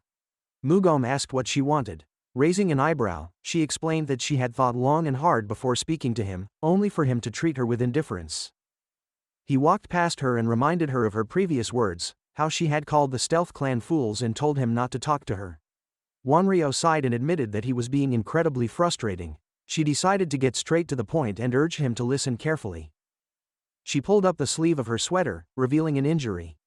Mugom's eyes widened as he asked if she was hurt. She adjusted her clothes and confirmed it had happened the previous night. When he asked again, she elaborated, explaining that she had been training alone and had been ambushed. Her words lingered as the implications settled in. Something dangerous was unfolding within the academy, and Mugome began to realize that the situation might be more serious than he had initially believed. Chapter 23.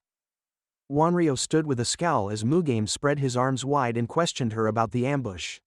He demanded to know who in their right mind would dare attempt something so brazen.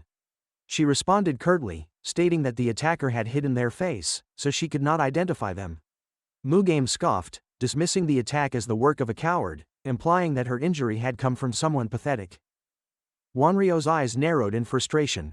She warned Mugame not to disregard her words, reminding him that she never let her guard down.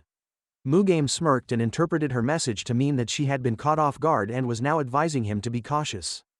Wanryo insisted that if she had been targeted, then others in the same rival group, including Mugame, could be next. Mugame, still skeptical, asked if she was implying that their group was in danger. Wanryo sighed and asked whether he was aware that 4 groups would be competing against each other. He questioned how that was relevant. Raising 4 fingers, she explained that they could always determine matchups by drawing lots, and that the number of groups was limited to 4. Mugame clenched his jaw, clearly confused by her logic. She criticized him for not thinking things through. If the pool of participants had been reduced to 4 groups, then it should be easier to predict which group would be their opponent. Mugame, now deep in thought, asked what she meant by leaking information. He added that the academy often instructed each group to attack the leaders of rival groups. Wanryo tilted her head and said he wasn't foolish enough not to understand. Removing a leader would severely weaken a group's chance of success. She turned away, reiterating that she had warned him. With the test scheduled for tomorrow, she advised against training alone. There was venom in her voice as she said she did not wish to see any prince expelled after the second test, shaming their ranks. She hoped her words had gotten through to him. Wanryo then leapt away, leaving Mugame watching her departure. The thought lingered in his mind that the weakest among them was offering him advice. He found it irritating but also worth considering. Despite her position, she might have a point. He considered whether to bring Ya Hyeon with him the next time he trained alone. A shadow flickered across the surface of a nearby sword. Towering cliffs loomed in the background. Nano informed Yeon that it was already late. He sprang to his feet and asked Nano what his current win rate was against Mugame's avatar. Nano reported a victory rate of 60%. Yeon frowned. He had believed that 7 days of training would be enough to ensure an easy victory, yet his win rate remained modest. Nano clarified that although the victory rate was still 60%, the number of battles had significantly increased his efficiency with the sword. Based on current data, Nano projected that Yeon would be able to achieve his goal in the coming days. Yeon raised an eyebrow and asked if Nano was trying to comfort him. Nano calmly responded that its analysis had yielded this estimate. A small smile tugged at Yeon's lips. Despite the progress, there was still much to be done. Nano urged him to return. Birds soared high above the dense forest. Something darted swiftly across the terrain. Yeon turned, startled by the sound. A heavy footfall thudded against the ground. Mugame glanced around in confusion, trying to identify the source of the noise. The sound came again. Yeon reacted quickly, springing toward the noise. He pushed through the thick foliage, thinking that something, or someone, was there. In the darkness, visibility was almost non-existent. He caught sight of a body lying motionless on the ground. His eyes widened. He instructed Nano to activate night vision mode. Nano complied immediately. As the surroundings became clearer, Yeon's gaze locked onto a familiar figure. It was Mugame, and he appeared to have been attacked by a masked assailant. The masked man loomed in the reflection of Mugame's blade, launching an attack. The blade sliced through the air, grazing past Mugame's face. The two clashed violently, exchanging blows with deadly precision. Observing from the shadows, Yeon realized that the masked man possessed skill powerful enough to overwhelm Mugame. Nano asked for identification, but Yeon had no answer. Mugame grimaced in pain, struggling to fend off the relentless strikes. Footsteps echoed through the woods as the attacker pressed his assault. Mugame screamed as the masked figure raised his weapon once again. Mugame barely managed to dodge each strike, gritting his teeth with effort. Despite not wanting to interfere, Yeon could not allow the leader of the group to suffer serious harm, especially with the test so close. A voice rang out, commanding the masked man to stop. He turned, and Yeon confronted him with his weapon drawn. The attacker slashed at him, but Yeon dodged skillfully. He countered with a punch and a quick strike, though the man leapt backward just in time. Yeon studied the masked figure. He recognized that this opponent's skill level was high, possibly beyond what he could currently measure. The man narrowed his eyes, then soared into the air and vanished into the forest canopy. Mugame cursed loudly. Yo-un turned and asked if he was all right. Mugame growled, clearly humiliated, and questioned how someone like Yo-un, a mudblood, could help him. Yo-un simply smiled and asked if he should leave him there.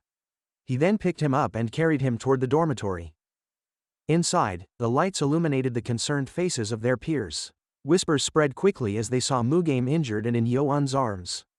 Someone called out to him, demanding to know what had happened. Yo-un urged them to assist first. Explanations could wait. Hyobong ran over, worried and anxious, asking if Yo-un was hurt. Yo-un reassured him, saying he was fine. His attention then shifted to Ya-hyeon. He asked Nano for a status update. Nano scanned Ya-hyeon and reported a sword wound measuring 4 centimeters in length and 2 millimeters in depth. Treatment and stitching were required, though the injury was not serious. A sharp cry interrupted the moment. Someone had noticed Mugame bleeding profusely. Yo-un's eyes widened. In his concern for Ya-hyeon, he had forgotten about Mugame's condition. The older boy trembled from pain, his complexion pale, and his right hand soaked in blood. A voice urgently called for an instructor. Bandages were applied as quickly as possible. Everyone gathered around the bed while Yo-un turned to the instructor and asked for a medical evaluation. The instructor confirmed that he had given first aid, but someone else in the room pressed further, asking about long-term issues. The instructor responded gravely, stating that Mugame would not be able to walk normally for some time. Chapter 24. Mugame lay on the ground, eyes wide open and teeth clenched in frustration. He cursed his condition, while voices around him began to rise in panic. Several cadets pointed out that the test was scheduled for the next day and, with their leader unable to walk, they had little hope of succeeding. Sparks flared close to Mugame's face as the instructor stepped in, suggesting that everyone get some rest for now. He assured them that he would take Mugame to the infirmary. Yo-un, standing nearby, spoke up and requested a moment. He pointed out that another cadet was also injured. Hyobong stepped forward, offering to carry the wounded cadet. The injured cadet refused, stating he would handle it himself. The instructor turned his attention toward Yo-un, who had lifted the cadet in his arms. Yo-un reported that Cadet 80 was also injured and needed assistance. The instructor acknowledged this, remarking that he expected someone would carry him. Yo-un asked why he seemed so certain, to which the instructor responded that he was not naive. He emphasized that this incident had crushed any hope their team had of winning the test. According to him, the unexpected injury of the team leader had set everything off balance. That was all he intended to say, and he instructed Yo-un to deliver the message. As the instructor turned to leave, he reminded Yo-un that cadets were strictly prohibited from leaving the dormitories at night. Yo-un confirmed that he was aware of the rule. A cryptic comment followed from the instructor, stating that those without teeth must learn to use their gums. After bowing in acknowledgement, Yo-un raised his head slowly, puzzled by the instructor's final words. His eyes drifted to the moon, and a thought crossed his mind: perhaps the same situation had occurred in other teams as well.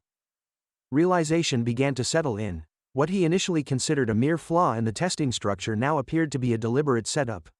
Looking down, he noticed ants scurrying around his leg, and the thought struck him: by disabling a team leader, the perpetrators could weaken the team's performance during the test. His eyes widened sharply as it became evident that this setup had forced 4 groups into inevitable conflict. The scheme had been orchestrated from the start to provide justification for underhanded attacks. A faint smirk touched Yo-un's lips. If this truly was a demonic cult, then he no longer needed to be restrained by their so-called rules. Inside the room, the mood was grim. Several cadets sat with their heads in their hands, repeating that the group was finished. One of them questioned how long they would continue to mope over Mugame's injury. Another cadet jumped up in frustration, asking what the other meant by that comment. Yo-un spoke up, stating that they needed to choose a new leader and start planning their strategy for the next day's test. Waiting passively would only guarantee their defeat. Someone cried out, asking who would take on the role of leader. Another cadet responded that only Yo-un had the proper training and leadership experience. He called out to the others, who raised their heads toward him. Smiling, he asked how they had forgotten something so obvious.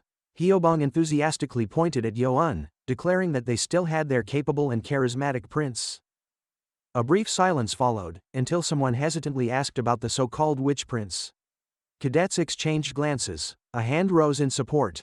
The cadet introduced himself as Robert, number 83, and voiced his agreement. Another cadet followed suit, mentioning that Yo-un had even defeated Mugame previously. More voices joined in, agreeing that with Mugame out, their best option was to accept Yo-un's leadership.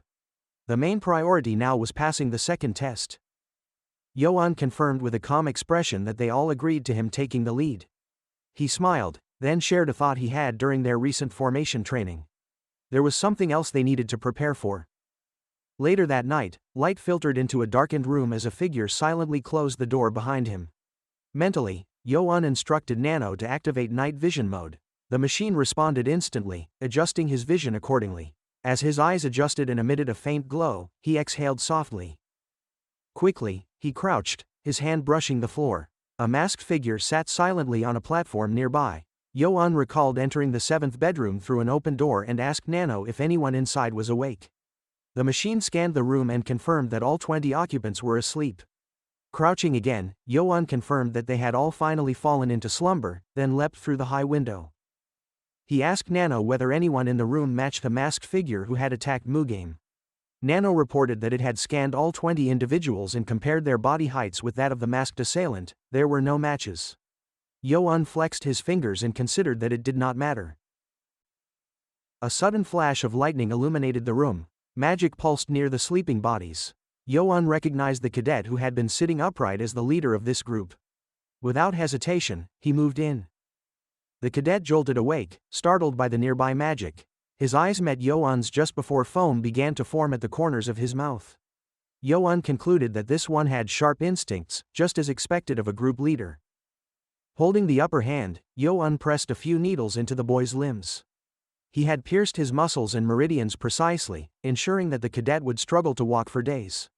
As he turned toward the door, he reminded himself that this cadet, despite not being the attacker, was complicit in the larger scheme. There was no need to offer him mercy. He slipped into the hallway, deciding it was time to investigate the next dormitory. He suspected the leader of the 5th group, Wanryo, as the masked figure, though he doubted Wanryo could match Mugame's martial prowess. Opening the next door slightly, Yo-un contemplated whether the attacker was hiding within the 6th group instead. Nano confirmed that all 16 people present in that room were in a deep sleep. Yo-un's eyes narrowed. That number was too low. Normally, there would be 20 cadets, and if 3 were girls, that left 1 unaccounted for. He asked Nano whether any of the sleeping cadets matched the masked assailant. Nano once again confirmed that there were no matches. Yo-un came to a sharp conclusion: the one who was missing must be the attacker. Clenching his fist, he thought through the possibilities. If the attacker was on the 1st floor, he would have noticed them by now. He paused and reconsidered his approach. There were no rules prohibiting attacks on cadets who were not leaders. The rule had only been interpreted that way so far. Yo-un's mind settled into clarity. An eye for an eye. A tooth for a tooth. Chapter 25. Hamyong observed the battlefield with narrowed eyes. The fact that Yo-un was now leading the 8th group led him to a particular conclusion. The mysterious member from the stealth clan had been injured. This assumption made him smirk with satisfaction, as it confirmed his belief that the participants had correctly grasped the hidden objective of the test. He anticipated that this round would yield impressive results. Standing in front of the gathered cadets, Hamyong asked if everyone was prepared. Their unified response confirmed their readiness. With a cold smile, he stated that since they had all prepared honestly for the trial so far, he expected them to deliver strong results. The mention of honesty surprised many of the cadets. As the groups moved down the stairs toward the battle area, Yo-un glanced at one of the cadets. Something about the individual's eyes seemed familiar. He instructed Nano to initiate a full body scan. Within moments, the results showed a 100% match in both height and build with the attacker Yo-un had been trying to identify. The realization made Yo-un smile. At last, he had located his target. The second test began with the first match between Group 1 and Group 3. Hamyong announced that the team capable of suppressing the other would claim victory, then signaled the start. Fighters from both sides charged forward, weapons raised and shields ready. Muyan, the leader of Group 1, called for Formation 3, initiating an angled advance. Clashes erupted immediately. Swords met shields in a flurry of aggressive maneuvers. One fighter was skewered by a swift thrust, another struck across the face by a shield. Chaos spread as a young cadet shouted for his partner to regain composure. Before he could react further, a blade pierced his shoulder, forcing him to his knees. His opponent stepped forward and calmly stated that the battle was over, urging him to surrender. The injured cadet hesitated, processing the shame of defeat. From the sidelines, Hamyong noted that the opposing team did not appear particularly weak. However, the match failed to excite him. He soon declared Group 1 the victor, congratulating them and confirming that both the team and its leader had passed the test. The winning cadets raised their weapons in triumph. Next was the match between Group 5 and Group 8. Hamyong called both groups to step forward. Yo-un smiled subtly, recognizing that it was finally his group's turn. Turning to his teammates, he noticed their apprehensive expressions. They appeared shaken, likely due to the rapid developments in the trial so far. He addressed the group, asking if fear had taken hold. One of the boys admitted their anxiety, noting how quickly circumstances had shifted. Yo-un clenched his sword, stating his determination to pass the test. Failure would mean expulsion from the Demon Academy. With a stern expression, he proclaimed his ambition to become one of the strongest within the Academy's storied halls. He asked if they shared that same dream.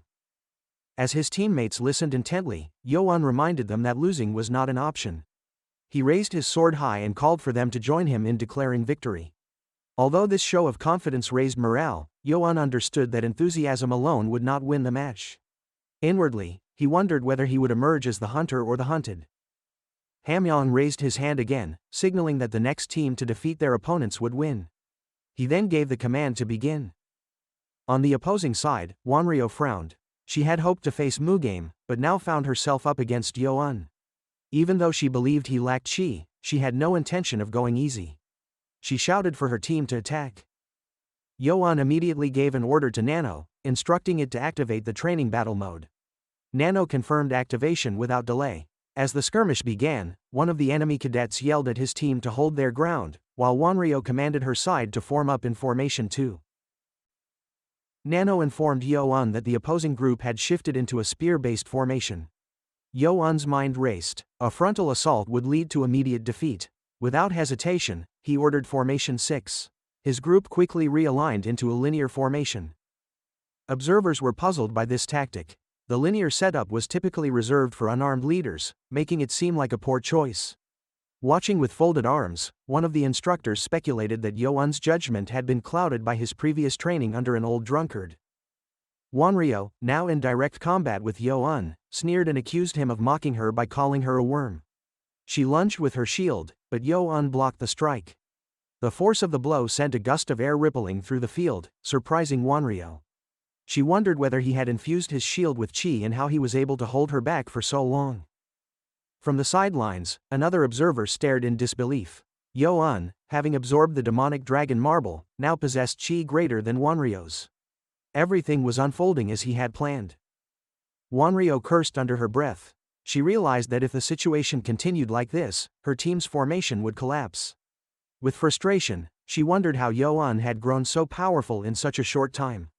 Determined to regain control, she turned and shouted for her group to retreat and switch to Formation 1. Nano reported the change instantly. Yo-un responded by commanding his group to shift into Formation 3. Wanryo saw the new formation and smirked. She dismissed their efforts, labeling them fools if they believed they could win just because Team 1 had defeated Team 3 earlier. In her mind, even if Yo-un now possessed chi, there was no way he could outmaneuver her tactics. Chapter 26. Yo-un stood at the center of his formation, his expression composed as he watched the opposing group reposition themselves. Wanryo shouted for her fighters to shift to Formation 6. Her nervous smile betrayed her uncertainty. She believed Yo-un's movement would be limited due to the placement of his own allies on either side. From her perspective, his mobility was compromised, and advancing directly would be a foolish decision. However, Yo-un suddenly charged forward without hesitation. Wanryo was caught off guard. She considered the move reckless and impulsive, expecting it to fail. Yet, as he advanced, a confident grin formed on his face. His fighters followed in a synchronized motion, shifting positions rapidly. Confusion spread among Wanryo's group as they realized Yo-un's team was executing a coordinated change in formation. As panic took hold of the defenders, Wanryo raised her shield and ordered her allies to stay calm. Meanwhile, Yo-un gave a sharp command, calling for Formation 2. The shift was immediate. One of Wanryo's fighters shouted in alarm, recognizing the formation and warning his comrades to be cautious. Suddenly, cries erupted from within their ranks as they found themselves attacked from behind and both flanks. Wanryo's thoughts raced. She tried to understand Yo-un's strategy, but it became clear that her team was now surrounded. Yo-un's fighters had positioned themselves perfectly, shields raised and weapons ready, cutting off all escape routes. Realization struck her like a blow. She cursed under her breath, understanding too late that Yo-un had lured them into a trap. The night before the test, Yo-un had gathered his team and instructed them carefully. He had explained that their success in the upcoming battle would depend on utilizing every formation they had learned. His plan had hinged on confusing the enemy by calling out Formation 2 at the right moment. That confusion would give them a decisive edge. Now, that plan was playing out exactly as intended. Wanryo clenched her sword tightly. She felt humiliated and furious. She muttered bitterly, wondering how a so-called mixed blood cadet had managed to outwit her. She refused to be made a fool of and would not back down. Yo-un drew his sword and gave the command to advance. His team moved in unison. In response, Wanryo's group faltered. Their panic was evident, and several of them dropped their shields in a moment of overwhelming fear. Wanryo shouted at them in anger, ordering them to raise their defenses again. Her eyes reflected the frustration of a leader losing control. Desperation built inside her. She had spent years enduring mockery simply because of her gender. She had sworn never to allow anyone to laugh at her or see her as weak. That resolve surged forward as she charged, swinging her sword at Yo-un with all her strength. She screamed defiantly, demanding that he fall before her blade. Yo-un met her charge head-on. He discarded his shield and relied solely on his sword, deflecting her frenzied attacks. Sparks flew with each strike exchanged. The sound of steel echoed across the battlefield. Each movement from Yo-un was deliberate, calculated. Though the clash was fierce, he never lost control. Then, Yo-un launched a powerful counter. His blade struck with such force that it disarmed Wanryo. Her sword and hand were separated in a flash of steel. Gasps filled the air. Wanryo stared in horror at her injury, unable to process what had happened. Pain coursed through her arm as she cried out, her voice filled with agony. Yo-un quickly approached and told her to stay still so he could stop the bleeding. He looked down at his reflection in the bloodied blade, questioning his decision. His intention had been to disable her, not to cause such harm. He had hoped to force her surrender with minimal injury, but the situation had escalated beyond his expectations. The sounds of battle faded, replaced by stunned silence. Realizing he still had room for improvement, Yo-un acknowledged to himself that his swordsmanship required more discipline. Meanwhile, Hamyong raised his hand and declared the result of the battle. He announced that the members of the 8th and 7th groups, along with their leaders, had passed the second stage of the test. Yo-un's teammates rushed to him, expressing their joy. One of the instructors watched him carefully. He noted that Yo-un's high chi wasn't the only reason for his success. His tactical ingenuity was equally impressive. The instructor found himself wondering if the so-called drunkard who trained Yo-un had really taught him these techniques in such a short time. He regretted not taking Yo-un as a disciple and began to consider whether they had underestimated a potential martial arts genius. Others also admired Yo-un's strategy. Hyobong approached and asked to see more of his methods. Meanwhile, Hamyong silently pondered how far Yo-un could truly go. Without wasting time, he announced that the third battle would begin shortly, and ordered the next teams to prepare. The defeated cadets from the previous match left the field quietly. Among them, the leader of Group 6 frowned deeply.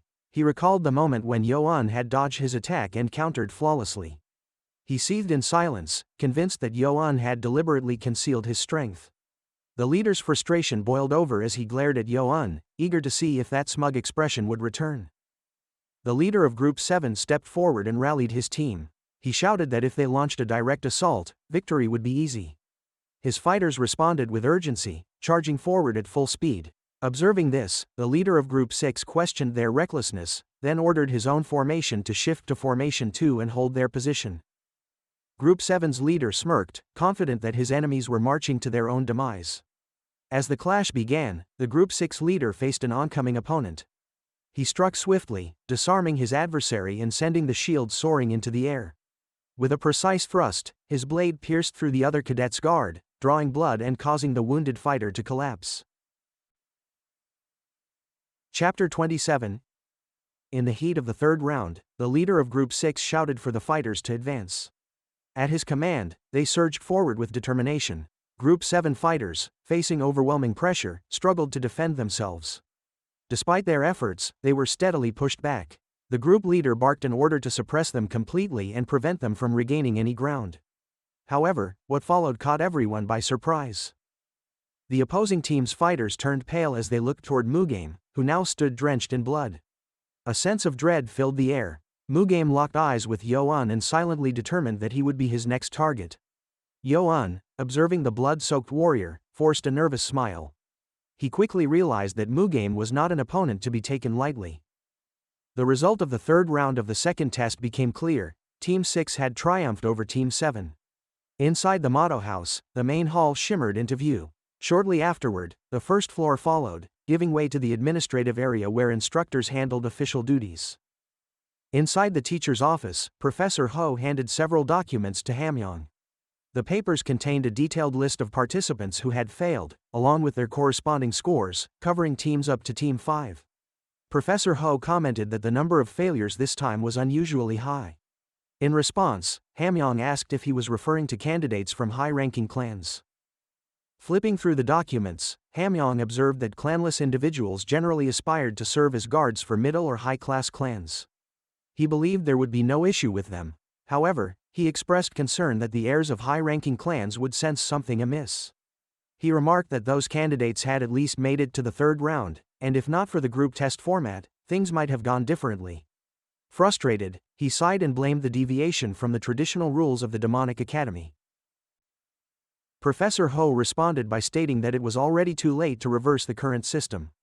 Nevertheless, he argued that a re-evaluation of the failed candidates based on their actual performance was essential. If not, the higher clans might rebel. Folding his arms, Hamyong noted that heirs of prestigious clans could rely on their own martial arts systems. Unfortunately, the same could not be said for the middle and lower clans, who would be denied access to critical resources like the demonic dragon marble housed in the sacred library. Despite the concern, Hamyong added that those who had passed the second test were likely gathered at the sacred library already. The scene shifted to the front of the imposing sacred library. Yo-un approached the structure and silently admired its grandeur, noting that it looked even more majestic than the main hall of the motto house. He recalled that while the other candidates had made their way to the first floor, he had been confined to the infirmary. He now wondered if this day was meant for exploring the second floor. A memory surfaced. His instructor Siopmeng, speaking casually while cleaning his ear, had advised him to focus solely on swordsmanship, the stream dance breathing method, and the butterfly dance. Any other pursuits, including the reserved library, were deemed distractions. When Yo-un had asked if Siopmeng considered the reserved library among those distractions, the instructor confirmed it without hesitation. He reminded Yo-un that he was already learning martial arts from the 4th and 5th floors, thanks to his guidance. Therefore, he should not worry about not having explored the earlier levels. With confidence, Siopmeng had claimed that nothing found on the lower floors would surpass his own teachings. Yo-un had nodded at the time, but now he smirked. Unlike others, he had Nano. Determined, he resolved to scan everything he could from the first and second floors. Holding a candle, Yo-un stepped into the reserved library. The first floor came into view, filled with towering bookcases. Amazed, he whispered to himself that it was his first time seeing so many books. Believing he was alone, he reminded himself that only 2 hours were allowed on this floor and decided to act quickly. He instructed Nano to continue scanning while he ventured deeper toward the forbidden section. Nano acknowledged the directive and began scanning books as Yo-un leafed through them. After returning another volume to its place, he asked Nano about the remaining time. The machine informed him that 1 hour was left. Yo-un asked how many books had been scanned so far. Nano responded that a total of 55 had been recorded, covering sword mastery, blade techniques, breathing methods, and more. Considering the number, Yo-un told Nano not to transmit the data to his brain just yet. Nano complied. Yo-un noted that he had only explored the outer shelves and debated whether to check the inner ones. Suddenly, he noticed a man seated beside a large stone in the middle of the library. From the man's aura, Yo-un assumed he was the floor's guardian. He also questioned the presence of the massive stone in such a place. The caretaker, sensing Yo-un's curiosity, explained that the stone was a tombstone left by the library's founder, the Demon Lord. Yo-un's eyes widened at the revelation. The caretaker elaborated that the stone was carved from sapphire and engraved with a poem by the ancestor himself. Yo-un was shocked to learn that the carving had been done with a finger using concentrated qi, sapphire being a material nearly impervious to blades. The man stated that most people ignored the tombstone, focusing instead on the surrounding books. However, he had discovered the ancestral markings, perhaps because they still contained a trace of blood. Yo-un admitted that he nearly passed it without noticing as well. The caretaker added that in his 20 years of guarding the library, no one, not even descendants of the Heavenly Clan, had ever paid the stone any attention. Realizing he had taken up Yo-un's time, the man encouraged him to continue his exploration. Yo-un bowed in acknowledgement and turned back toward the stone. As he inspected its rear, he noticed faint scratch marks that appeared to be deliberately concealed. He instructed Nano to analyze them. After a brief scan, Nano confirmed that the marks were made by a sharp sword. Stunned, Yo-un wondered who would dare deface the tombstone of the ancestor of a heavenly demon. Nano informed him that, based on the depth and pattern, the scratches came from two different individuals. Intrigued, Yo-un moved his candle closer and requested Nano to render the marks in 3D augmented reality. The visualization revealed stark differences in angle and strength between the sword strikes, something that was difficult to perceive with the naked eye. Yo-un speculated that one set of marks had been used to obscure the other. He asked Nano to isolate and remove the overlapping scratches, retaining only the original marks. Once filtered, the true sword movements became clear. Yo-un stood frozen before the tombstone. As he stared at the exposed pattern, he recognized that these were no ordinary scratches. They were intricate movements left by an unknown, highly skilled warrior. Chapter 28. Yo-un furrowed his brows, struggling to interpret the strange sword marks before him. Although he could observe the traces, he lacked the understanding to decipher the intent behind them. He asked Nano if it could analyze the patterns and reconstruct the original sword technique using augmented reality. Nano responded that it was possible. Before initiating the simulation, Nano explained that the sapphire's hardness could be used to evaluate a person's strength. Contemplating this, Yo-un turned his attention to the sapphire tombstone. The overseer approached and asked if he had bothered to read any of the books. He pointed toward the sword-marked surface, commenting on the mess behind Yo-un and expressing mild disappointment. The overseer mentioned a rumor suggesting that the ancestor of the heavenly demon had left behind insight into sword techniques in that very place. Yo-un asked for more details about this supposed insight. The overseer shook his head and admitted that no one really knew who had left the marks or for what purpose. He suggested that perhaps the originator wanted to ensure only they could benefit from the legacy of the heavenly demon. Yo-un considered whether the strange marks were mere vandalism. As the overseer turned to leave, he waved his hand, saying he needed to make a detour and encouraged Yo-un to explore further on his own. Relieved by the overseer's departure, Yo-un focused on the sapphire.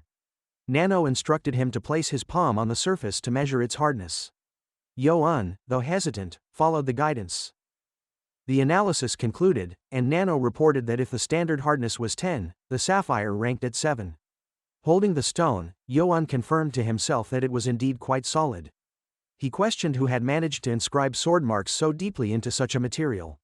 Nano, using data from the hardness evaluation, reconstructed the original sword marks through an augmented reality simulation. As the simulation appeared, Yo-un watched in astonishment. Just as he was about to ask Nano who had made the marks, the eye interrupted him, stating that the simulation would now begin. A figure emerged within the augmented display, took a stance, and unleashed a powerful strike onto the sapphire surface. Yo-un, hands trembling, asked if that was a single move.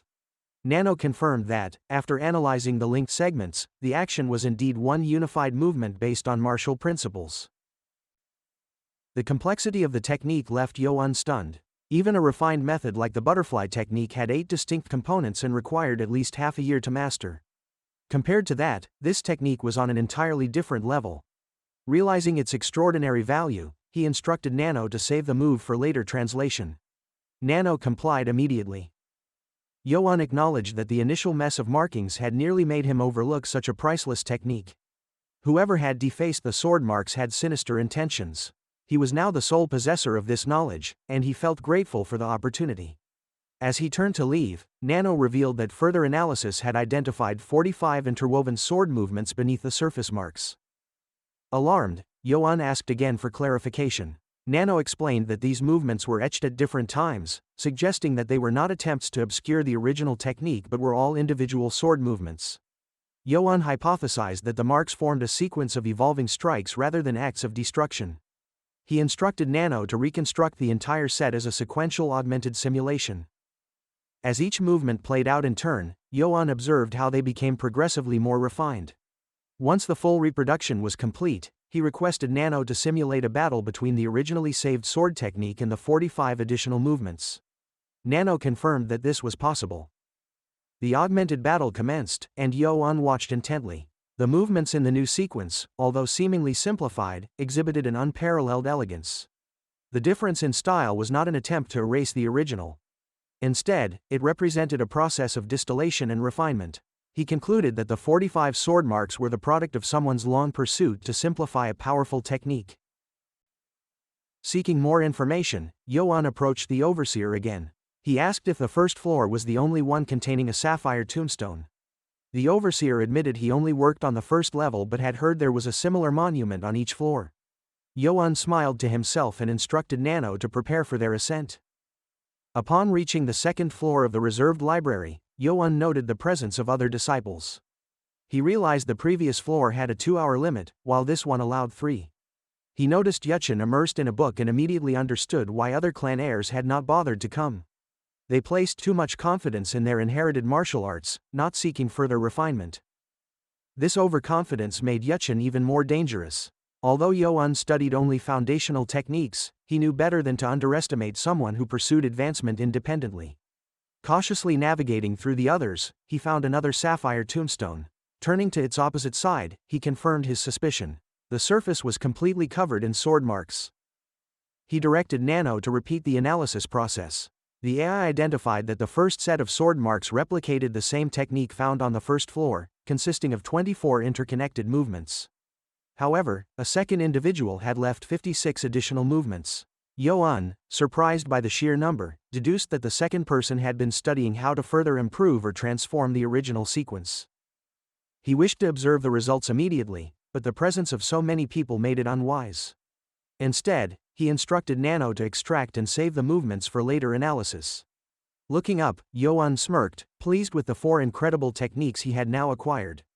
He could hardly wait to imprint them into his memory and master them physically.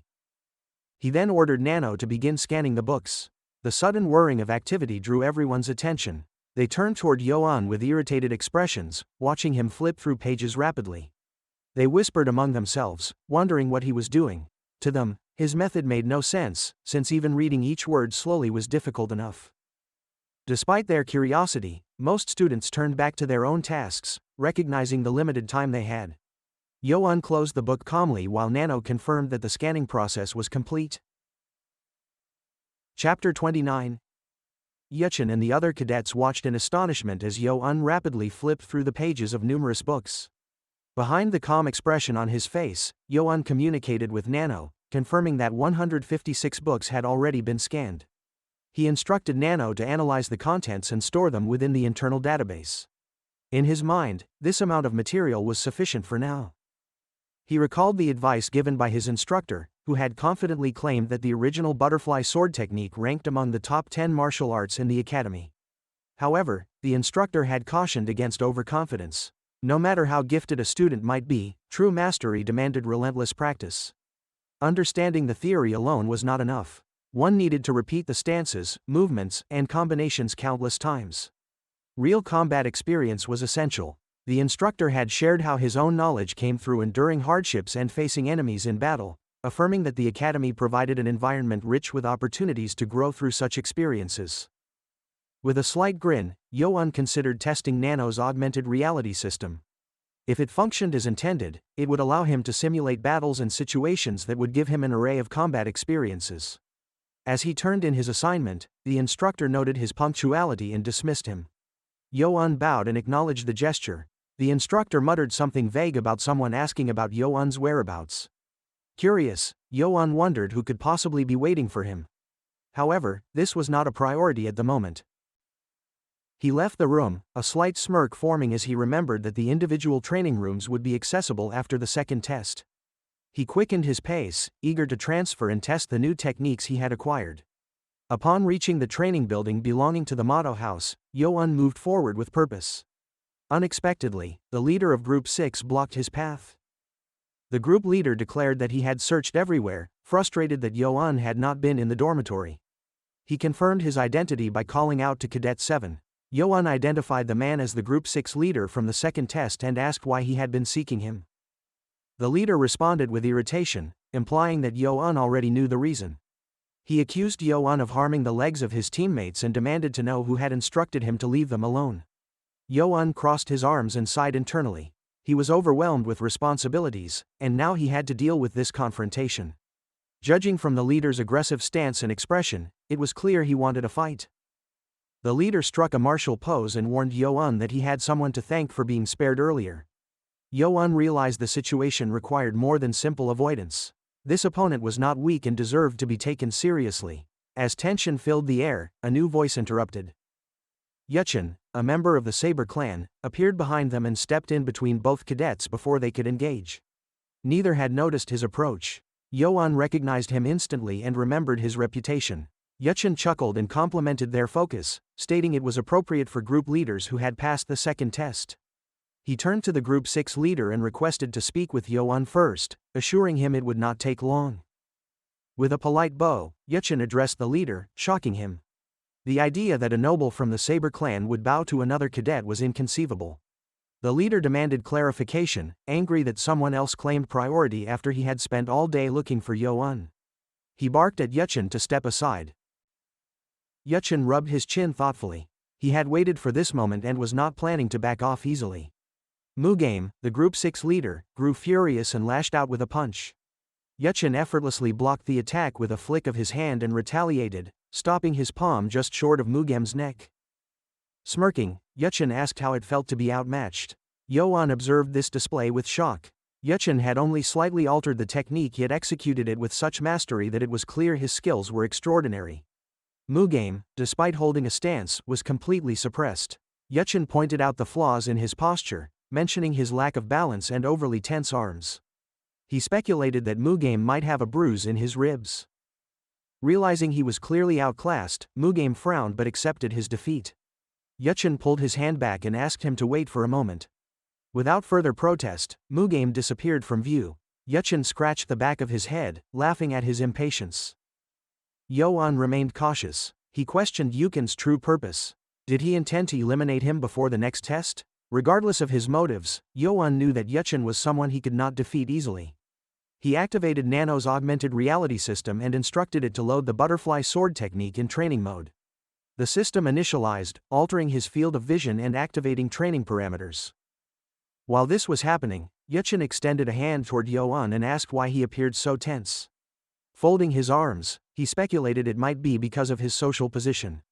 He reassured Yo-un that this was merely their first encounter as half-brothers. Yo-un was stunned by the statement. Yuchun confirmed the claim with a smile, saying it was nice to meet him and addressing him as a brother. Yo-un's mind reeled. He questioned why he was being called brother and grew enraged, suspecting that Yuchun was mocking him. Yuchun awkwardly scratched his head and admitted that the resentment was expected, given everything the 6 clans had done to Yo-un. Yo-un demanded to know whether Yuchun truly expected a warm welcome under such circumstances. Yuchun responded that he only wanted to get to know him because he genuinely liked him.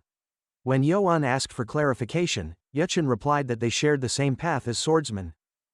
He added that he had become a fan the moment Yo-un tore off the arm of Wanryo from the music clan. That single act had left a deep impression on him. Yo-un snapped, demanding that he stop with the nonsense and reveal his true intentions. As the wind passed quietly between them, Yuchun sighed. He concluded that building a connection would not be easy. With a sly grin, he warned Yo-un that he would not make the offer twice. Then, with a manic gleam in his eyes, he invited Yo-un to join the Saber clan. Chapter 30. Yo-un stood rigid, facing Yuchun as tension filled the space between them. Yuchun noticed his surprise and admitted inwardly that the situation would be unexpected for anyone. Yo-un relaxed slightly and questioned whether Yuchun was serious about his offer. Yuchen, looking slightly offended, replied that he had waited at the library entrance for quite some time and was sincere in his intentions. Pointing at himself, he stated that, while he could not speak for others, he did not view Yuan as an enemy. Yuchen explained that he wished for Yuan to join the Saber clan and protect it alongside him. This declaration left Yuan stunned. He asked if Yuchen truly expected him to abandon his claim as heir. Scratching his head and laughing awkwardly, Yuchen admitted he had not considered that implication. He then fixed his gaze on Yuan and confessed that even presenting this offer had been difficult. As the sun neared the horizon, Yuan asked for clarification. Yuchen raised his hand toward the sky and declared that Yuan had changed him. He spread his arms and elaborated that walking the path of the sword would inevitably pit them against each other. Closing his eyes and striking a dramatic pose, Yuchen admitted that he had become a devoted admirer of Yuan's strength and potential. He believed they would accomplish great things if they walked the same path. Yuan frowned, interpreting Yuken's words as an assertion that he was not seen as a rival. The shadows of both men stretched across the square as Yuan declined the offer. Yuchen looked at him in disbelief. Yuan raised his fist, stating that what he needed was beyond Yuken's ability to offer. He warned him not to obstruct his path, promising that in doing so, he might allow him to survive. Both remained silent, facing each other. A slow fury rose within Yuchen. Nano informed Yuan that powerful energy was rapidly concentrating in Yuken's right hand. It advised using the second position of the butterfly dance with a half step to the left, followed by a light circular movement. Yuan executed the move precisely. Yuken's hand trembled in reaction. Stunned, Yuchen clutched his stomach and burst into laughter. Nano reported that the enemy's energy was dissipating and the intent to attack had vanished. As lanterns flickered to life, Yuchen admitted that he had been angry at first, but the situation now amused him. He added that Yuan's declaration about not blocking his path sounded impressive. Yuan remained silent, unable to discern Yuken's true intentions from his expression. Yuchen sighed and placed his hands on his hips, frustrated by what he viewed as wasted effort. Raising a hand in parting, he stated that they would cross paths again since they followed the same road. However, he was not finished. A faint glow emanated from Yuken's palm. Yuan focused his senses, and Nano alerted him once more that energy was accumulating in the enemy's right hand. Suddenly, a violent force tore through the ground in front of Yuan. He shielded his face instinctively. The energy blade, a manifestation of the blade's chi, extended from Yuken's arm. Yuken's lips curled in disappointment as he declared that Yuan was far from strong enough to pose a threat. Yuan stared at the scorched ground, realizing Yuchen must have reached full maturity to wield such a technique. The rumors about Yuchen battling Muyan of the Dark Clan for the position of heir were clearly not exaggerated. Yuan clenched his jaw, finally recognizing the gap in their abilities. Yuchen dispersed his energy, waved dismissively, and turned to leave, saying they would meet again. Yuan tightened his fist and cursed inwardly. He had believed himself to be on Yuken's level after defeating Mugame and expelling Wanryo from the academy. Despite his frustration, he reminded himself not to be hasty. That evening, standing alone in the square, he shifted his goal from being equal to surpassing them. Meanwhile, Yuchen walked slowly back to his quarters, hands behind his back, reflecting on their clash. He realized Yuan had anticipated his attack from the beginning. During the first encounter, Yuchen had intended to sever Yuan's arm in a single strike, yet Yuan had already moved out of the way before the energy was even released. Smirking, Yuchen acknowledged that Yuan was unlike anyone else. Inside the private training room, Yuan closed the door behind him and surveyed the space. The room was a square roughly 2.5 meters on each side. It offered little room to practice footwork techniques such as shadow steps. He knocked on the stone walls to confirm their solidity, then sat on the floor. Realizing the constraints, he concluded that the room would still suffice for focused internal energy training. Yuan requested Nano to activate augmented reality. An electronic matrix unfolded before his eyes. Nano complied, and a yellow hologram appeared in the projected space.